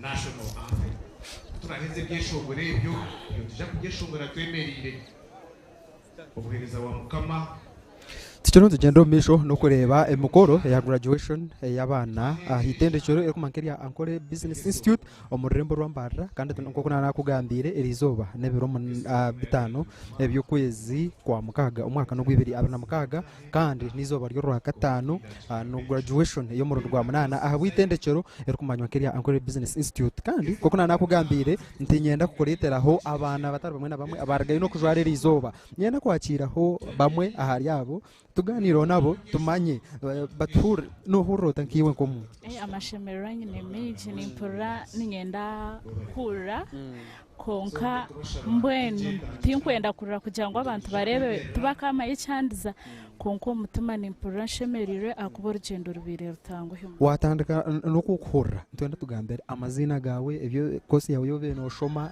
campus yobero because we know ni campus zibiri campus yoberoho then tugambere bibiri bita yonke byo kushoma ngoko kumanya urakureba mukamera amazina ganje ninye Asimire Caroline kurugitara ruba ya Kashari mbire nishomera aha campus ya Buzwera branch ambenyene course national certificate in plumbing numanyezo course abinji ntuzumanya nguneza abana babasigazi konka nitwabishikeshanga twine kuzejumbram ahabwo umwoga gwa M7 yatireho rights za buri muntu konkejo kose gumire abana babishiki akubebuze kubugana muno byinje na mnongo fields no shanga yebuze bya ba engineers abakutwara fields yo shanga nanda koze se wori yo mwana w'umushiki konkebyo byo natubasize kubirabamo ahabwe mbabazara hanga eco no coreka ngurahanga atutireho mukono kugira ngo kituru gukora acaserire nyensi yaturangiriro bukamabweye no burunji bweye omuzira wawe yija ahora murebere umugambi tuje ko bantu mwitengo ka interview konko rukuza kugenda nohereza abahabuziki ngabana babwishiki abarukora kose niye mweke yobe nokora obuhabuzo bukwereza abana babishiki batahi banje omuriwe omushiki yetekeme kintu cyane imbasa kuba notandika noshomeje kosi abantu nibinje mbakugira ngo ejo kosi storage basene y'abana babasigaza konko muriwe tekame kintu cyo kugira mbuni imbasa koko eteka machitu cyane imbasa no isha kubasa akubeje kose gumere konka koko eta machitu cyane imbasa nko mwana w'umushiki kandi focusinge aha kinte cyo kuba nokora aho ni nkwamzangu no isha kwendero hangwire niwe no hikarge cyo kituhikaho abazire bawe mbashemerera muno kampa myengo wanye do mumbaga no buro tampire kadi kandi webare okubasa kushoma ngaje TV ntukurseyo kandi umuzira hora murebere umugengu ntu muyetenga ogwe nomwe ahabeji ababemba shomera Ankole Institute yakuganda mazina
Kajen TV katwe tukorekere twereke birombe gendo misho aha mukoro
mwebare munonga reka tuteremuka mu ngaro.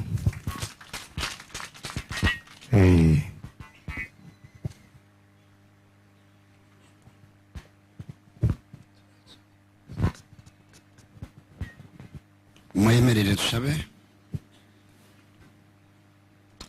rahanga tate itwe rahanga omwana rahanga omwoyo rukwera mukama w'iguru n'ensi nitwenda kusima no kwebaza tukusima habo shoncho cy'amagara tukusima rahanga habo ensi nungi tukusima habo Ankole Institute of Business and Vocational Studies yebare mukama habo abana bajwara rahanga obushobozi bwona tata ntushaba umugisha ntukushaba rahanga embabazi nyingi ngo abana bajwara batereho buryo bahereze sente zo kweyongerayo kandi abahezo barondere mirimo ahabo kuba rahanga ese no kwijura kwa byona nebyawe nshabira abazire ngo barinde babone kura n'abandi bari inyuma yaba bajwara tato twigurireho rwijimo wa mukama utugabiriro utereze sente n'amatungo utereze kugira ubusinge utaze magarage biro binyi utereze umugisha gwa Abraham Ishaka na Yakobo twigurireho rwijimo mugisha mwana wanjye moyo wa mukama utugarure busiya tubenke mukira ya Negebu twija kusima tukwebaze tumisizina lyawe umwizina lya tate itwe umwana n'umwoyo kwera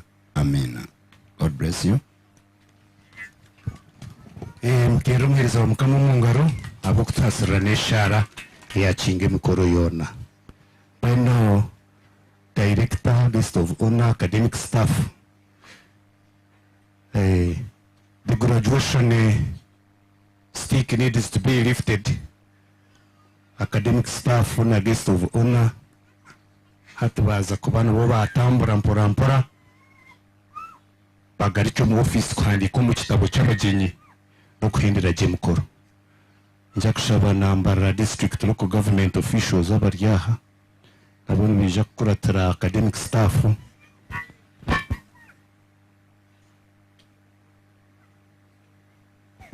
kandi abazire mu nkirize mbakurusye abana nimwe nimba kurusya hata abana betekatiko kugenda itwe umwana oyinire kirabo muzire na ija kukimuha umuzire oyinire omwana kirabo na ija kukimuha imukoro yahendera twaza kugaruka muka.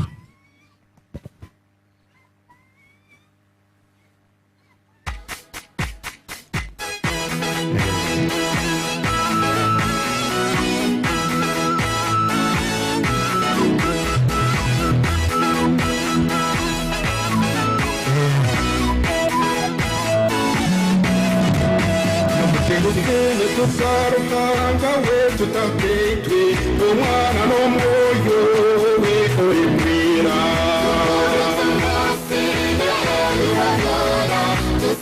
zaha dore kwereka oreba aba n'imikoro bwene yahwa kandi abo n'abagenyi bakuru omuri aba harimo ba principals harimo umugenyi mukuru harimo abashomesa amatendeke gatari gumwe na gamwe nangwa na nabo bona abakujunanizwa aha mukoro ogu kandi waza kureba buzima matching age noreba hamu abantu bamani abagenyi bakuru bona bargayo kandi iki kimanyisa ngo mukoro aho rugubagwaza umucyo kuhendera kandi ntubatwaza no buzima umucyo kujaguzaho n'abana bitu aba basakurgayo no kujwara erizoba abo bona nababari abagenyi bakuru aba basakwika aha mukoro nubwo abana bargayo no kujwara ahitendekero eri kumanywa nkeria Ankole Institute of Business and Technical Studies aho mu rembo ritu Mbarara itendekero ryo ryine campuses ibiri omuriyezo namwe yabwizwera kanangwa ne ya main branch ya Mbarara yani mu college yaba ahambuga nkuru eza main branch omurembo Mbarara ekikumanyisa ngo buzuma ekintu bakiromba kitwaro mnisho principal witendekero ningashi mukuru w'ishomereri waratandikeroho nawe kitendisa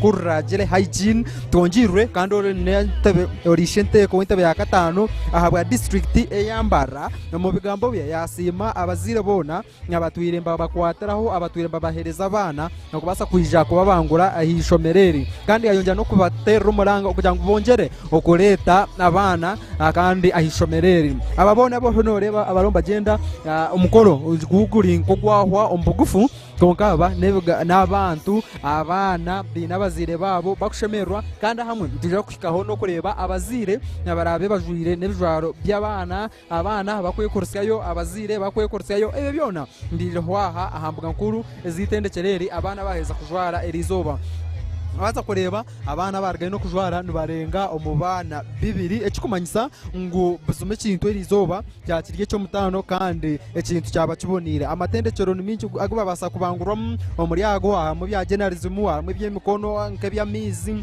ebya plumbing eby'amashanyarazi ebyo kubeja nangwa n'ibindi abana bona eby'abasaruni aba hoteli bona bargayo erianya kazoba no kubasa kugraduatinga basa kureba ntuje kutunga ho mugisha okuganiraho naba mwe omuriaba kandi buzuma waza kureba omuriaba omuntu abasafutungaho no impangare ohereze mishomo tinkumanya ashomere ki tinkumanya ahendire ninga tahendire ombo bashomi izina ryawe barshomani kantaruhura barshoma yes amazina gawe kosi yawe yobe notwara nitericyo ryo biroroho amazina ganje akankwasa peace mbe nintwara kosi ya journalism and media communication kandi izina ryanje barshoma. I'm very happy kuranganya na hikabu singu zobu yes field events tubyangu but we know we will make it by God's name.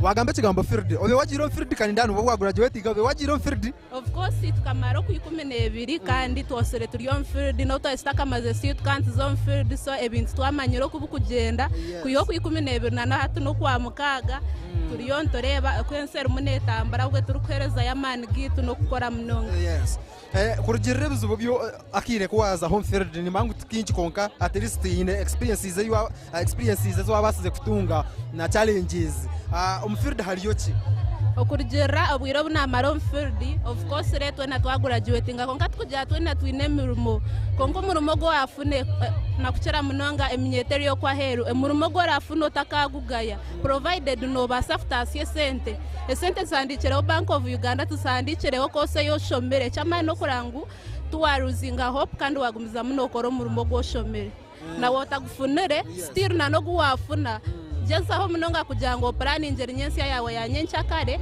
otakaza kubona abana no kushabiriza eminyeta bari yenyuma nubwo pabuzo bungu bahereza mutagaye mirumo nubwo bungu baherezo kankoreke ebishaju byawe bitakahora kandi ogende ojaguze omuzire wawe tanamureba nani nkumunamutya ya nakwija aha mukazi ija tuganiraho niwe mukazi otugana aha nanda abazire mwembire mwije tuganire na mahara wanyu ngukwaha numuhura muto kureba umwana wanyu ya graduate ngerizo turatsemerirwe amashemerwa ni mingi munonga akubetse tubeta kasherebere mangu mbwenu tsima mukama kurangwa orunda kurwahika narwe nawe yahendera yashomo mbandi na certificate yatunga nkabandi n'ikijwaro yarwara nkabandi ndumwendezo gukora ki ibintu by'ibigambo byanye nkomuzire webare konka obye no muhera school fees ntucumanyecho konka na hati obwiro obunoja kuba no mukwatiraho ningo buyaheza agende mukwatira washi nimba nimbingo wachi ningo mana we mpaka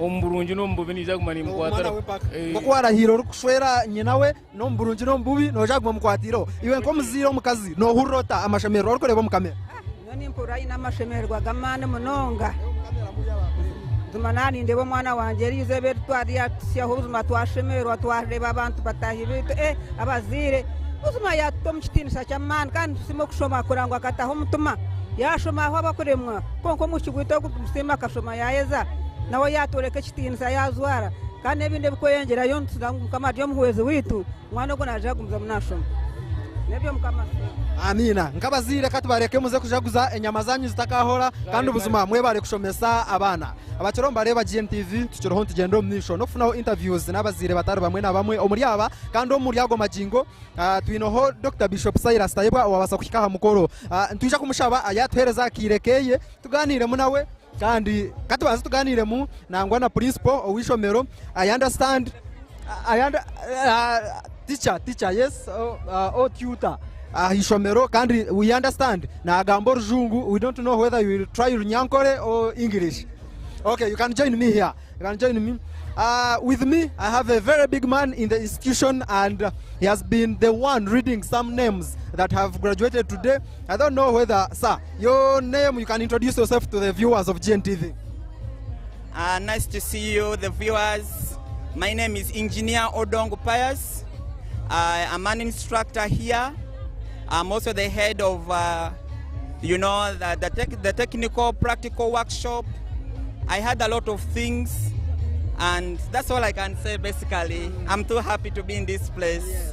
Yes. You've been reading names. You're the one who've been reading names for graduates to go and be confirmed that they have graduated. How do you feel like you? Was it so making you so proud? How was it, the experience? One thing I know is the happiness of a teacher when their students have fully graduated. In a day like this, in a gathering like this, I was so much overwhelmed with happiness. I couldn't just imagine myself standing before the congregation of all these numbers, and I'm reading these students who have successfully completed their courses, and these were basically the engineers. You know, Uganda now is transforming into the world of engineering and technology as well. So I was so much happy as of me to read these names.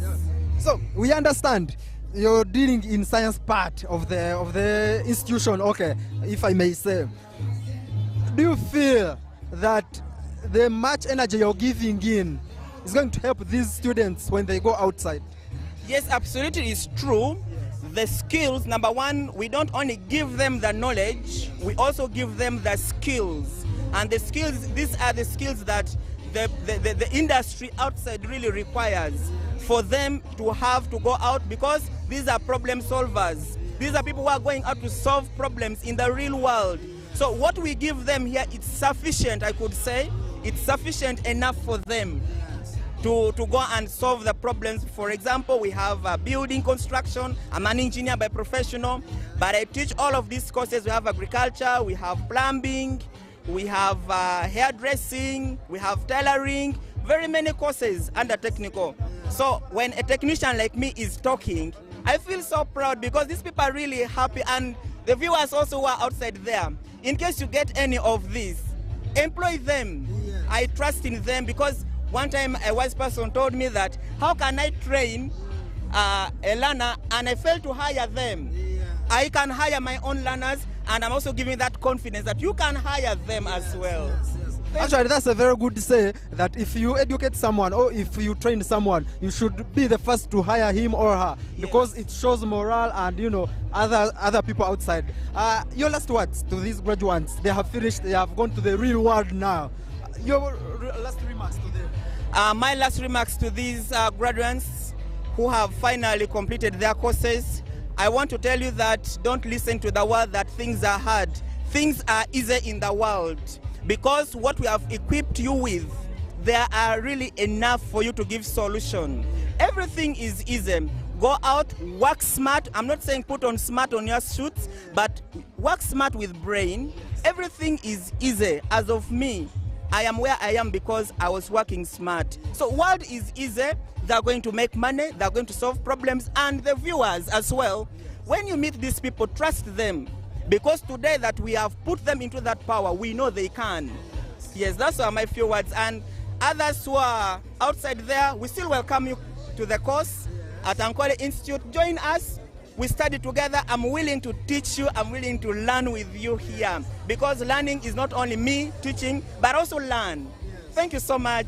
Thank you so much for your time. You may let me let you go and enjoy your big fats and shaju there that side. Okay, tukiro tugendo misho no kuganira n'abantu batari bamana bamwe ogwe nomwe ahabegesa ahitendekere rya Ankole Institute aho mu Rembo orambara tuje kutunga ho mugisha akuganiraho n'abandi bantu abaza kwika aha mukoro omuri aba kandi abaturoho tuzaganira nabo no shonga yo kugira ngo twinoho principal ningashe director watandikire hitendekere chairman wanje wentebe ya katano ni nkigamba ntya kuba ni mwe simsa no chairman wanje wa district eyambara chairman twakira bo bari munonga nubanye tatongirwa hygiene kurage chairperson Sifa Mbarara district kandi director wa Ankole Institute of Business and Vocational Studies erizoba twashemerwa munonga imanza kusima management ya GNTV na director wayo Bishop Cyrus abo Tom Shogu kwija bakatukavaringa ecya kabiri twaturwe mu 8th graduation ceremony oguno munundu rwa munana abana ni bagraduating certificate na diploma twashemerwa munonga twagraduating 700 erizoba abatu abajwara diploma na certificate ekinani ngambira abana ekikuru nabajanga tubegise skills to practicals bagende baronde mirimo kwera bure bekorera imirimo yabo kandi nanimbagamira ngo twine bitongore bikuru binje bitconnectinga nabyo tubeke ngashwa ngo mwana washomera wena yatungo murimo kandi cyakashatu nabajanga Ankole Institute ine branch ibiri ine bwizubwera na Mbarara kandi twongiraho university eje kakoro mukago nitwe ebibakweta Apex International University echo mutano munonga director wa nawe yari aha ampireza sponsor ngunyamba abantu banje bambarara na kashari oheza siniya mukaga wena nwakumusha mutano 25 semester ashome John function fee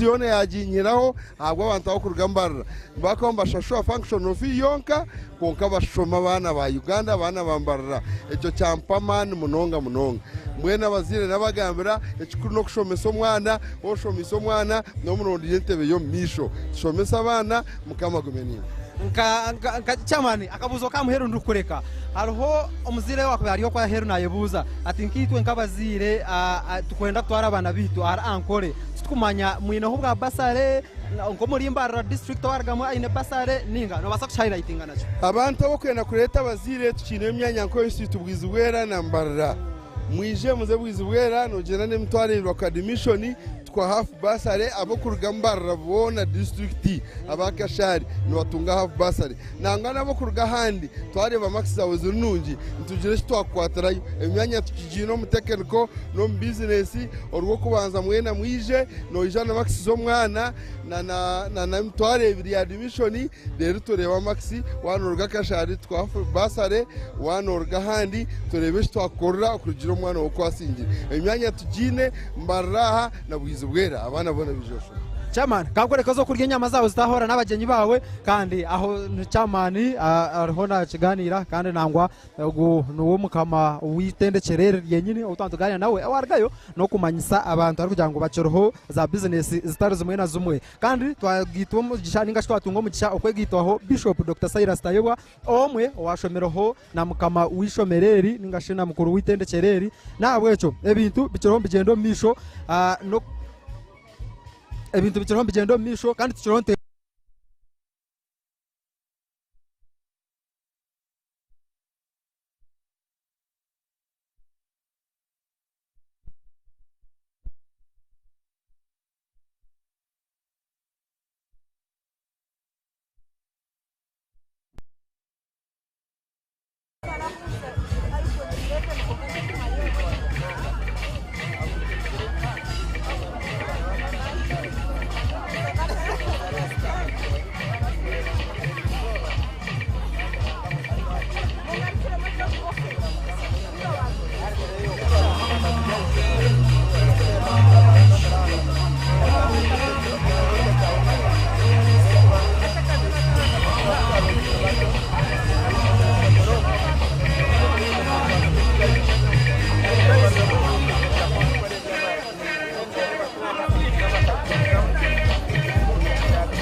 tukusima mukama abana bona bagraduatinga kandi emirimo irangaramu n'abakozesa kandi ebyakuza kubakozesa na munonga nitwe nka GNTV kandi twakongratulatinga omwana witu nawe owagraduatinga kandi nkiriza ngo GNTV nezaguma nebahereza nebasyaho emikoro nkeegi kandi nekora omurimo murungi nicyo ndikwikiririza ngo erizooba ekyabahanuya nitwe twatushemeye kuba nitusya aho abantu boona kandi nsima Ruhanga ngo GNTV twarizinga life nk'oku twakiraganise kandi nimanya ngu abana boona bagraduatinga abamwe bahitungira emirimo mu GNTV abandi batunga emirimo ahandi kandi nimanya ngu ekintu kyo tushemeye kukora kugonjora abaana tukabereka emihanda mihikire then na n'ebintu bikatandika kukorwa nkiwa nkomwebembezi aha rurengo already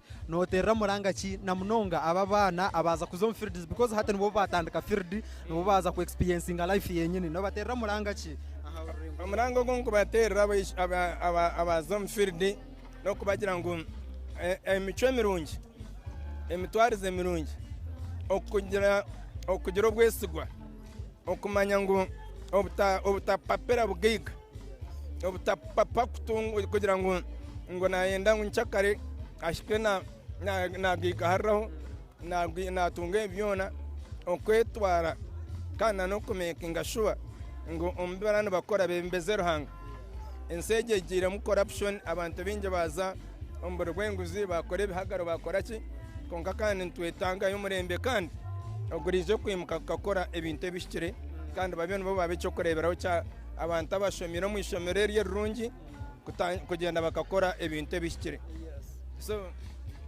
kama bampera umugisha nasigana Bishop Cyrus Taibwa kandi omukuru ogo director w'ishomereri no OB wanje so webare ogo ya Dr. Bishop Cyrus Taibwa urukura makanisa gabarokore omuchanga chona echa Ankole ahansi omukago oguru kumakogwa National Fellowship of Born Again Pentecostal Churches nigashi nafbaka kandi hona ankaha yija honka director wa GNTV nka OB wa mukama wishomereri kandi nangwa nkomuntu atwire na employinga bamwe ahabeji ababembarga cyo kumanyisa ngo yayine akakwatoka hango munonga okwija aha mukorogo ntuje koreka muje kutwikiriza toreke Bishop aze kurya bishaju bitaka hoze kandi twe tuvetsikirho ntkora umurimo gwitu mpora turi kutungaho mu gishano ganiro n'abantu batari bamwe na bamwe ninja kutunga mu gishanganiro no mushija wa manogu atwire tumureba bingi koka tuweze takamumanyire ntwenda mukamanje otwe yanjure rizoba tukureba aho wasiba no kore mirimo ya mani tukumanya uri muzire uri ahishomera aha twe yanjure mukama wi ebare mwana wanje wa GNTV nenye twatumuhimse Prison Zarongo ryomwe aha banywani Boma hygiene director wa Ankole Institute kandi kuyarese kitekateko cyo kutandika ishomero twashitama ka stakeholders twaplaninga twatanga kuronda abana ishomero ryatandika mwene izoba twatira graduation ya 8 turukusima mukama turukusima n'abazire aha bukumanya karunji ko kushoma enseji ko kubotashomere nyencha kare ya Uganda ne betarho amagarago mwana oburago bw'umwana bwa hati evanje ati byakibaho nebirho nebyo kurwanira gogoma no kumuragira bwegese buzibazo no muragira itungo ogo yariho natuhereza ubwenge kugira ngo omuzire oyina kumurecha abana baheza kushoma bashora hati mamwe abashoza no bahereza buhabuziki ahera aho ibaza kushora akuba hati life ibazamo ni yenyini regari yebiba bembashoma habuza bondo kuhereza beji abahindwa graduate series obo no kubagira ngo ense yimaza netana je mbire mitwiremu cyo kubanza nomuteka kugenda muri yabesigwa ecya kabiri nomuteka kuta ebyo bimwegire mukabita omunkora ense kabareba ikabareba uburungi bwanyu bikagira katare mukabona kugira sente mukashomesa barumuna banyu n'abana banyu ihanga rukagira obusingi noja kunchiriza nkoreche ogendo zo kurya bishaju byawe bitaka hozere kandi mbencero haha ningendo misho no kora umurimo gwanje erizoba nebiro byo kwezi bitano ebyo kwezi kwa mukaga omwaka no gwibiri abere na mukaga kandi ryargizo ryo rwa katano abana bitendekero eri kumankeria Ankole Business Institute and Vocational Studies babargeyo no kujwara kandi gwagure mu rundu rwa 8 kuyihano batandika ishomereri rikatandika mu mwaka gwe 2013 no buri hati rugendo mnisho wari umugenyi mukuru yanarga ministry erikujunanizwa ahanshonga yebinyamishwa umuntu muyangiri ya Uganda ya Ministry of Wildlife and Antiquities kandi ogo yatari ndijo kureka ya Dr. James Musinguzi wa Executive Director wa UWA niwe yabasa kuba ari umugenyi mukuru kandi mbigambo bye owekitinisa James yabasa kurgayo no kusima abazira abatwira mbashomesa abana babo kandi yayongera kubatera umuranga ukongera kushomesa abana babo ubutosha ngo ahabwo kuba ekisigizi hangeri no kushomesa umwana kandi asigara ebintu bikanura director wishomereri owaratandikire owekitendisa hygiene korragere twongirwe uwo mbigambo bye ngo kwano yehorera yasima abazire ababahira abana kandi nawe yayongera kuterera abazire umuranga okubasa kushomesa abana babo ngo ahabwo kuba nyensi y'abana nebonera waweza kubashomesa nisima Evelyn or principal wishomereri nawo mukugambaho yasima abazire mwena abatwire mbareta abana banyu ahari Ankole Institute nabwe yayongera kubashaba kumwoyongera koreta abandi bana kandi bakoyongera okushoma ahitendekereri aba GNTV twakora turi abantu binji kandi mwebare mwena abareba GNTV ababasa kuba nitwe kurga hitwatandikira live yitweji mpaka muri yaga majingo no muri yaga emikoro eyabasa kwera waza kureba background aburi umuntu wena arona aza kore ibintu bye kandi aha GNTV dizasimwe kagese nyene abantu waha n'abantu binji abinakora nabo harmu open aha camera harmu obedi nangwa n'abandi na Kyle producer twena nko twabasa kora kandi mwebare okuba muri GNTV I salute you.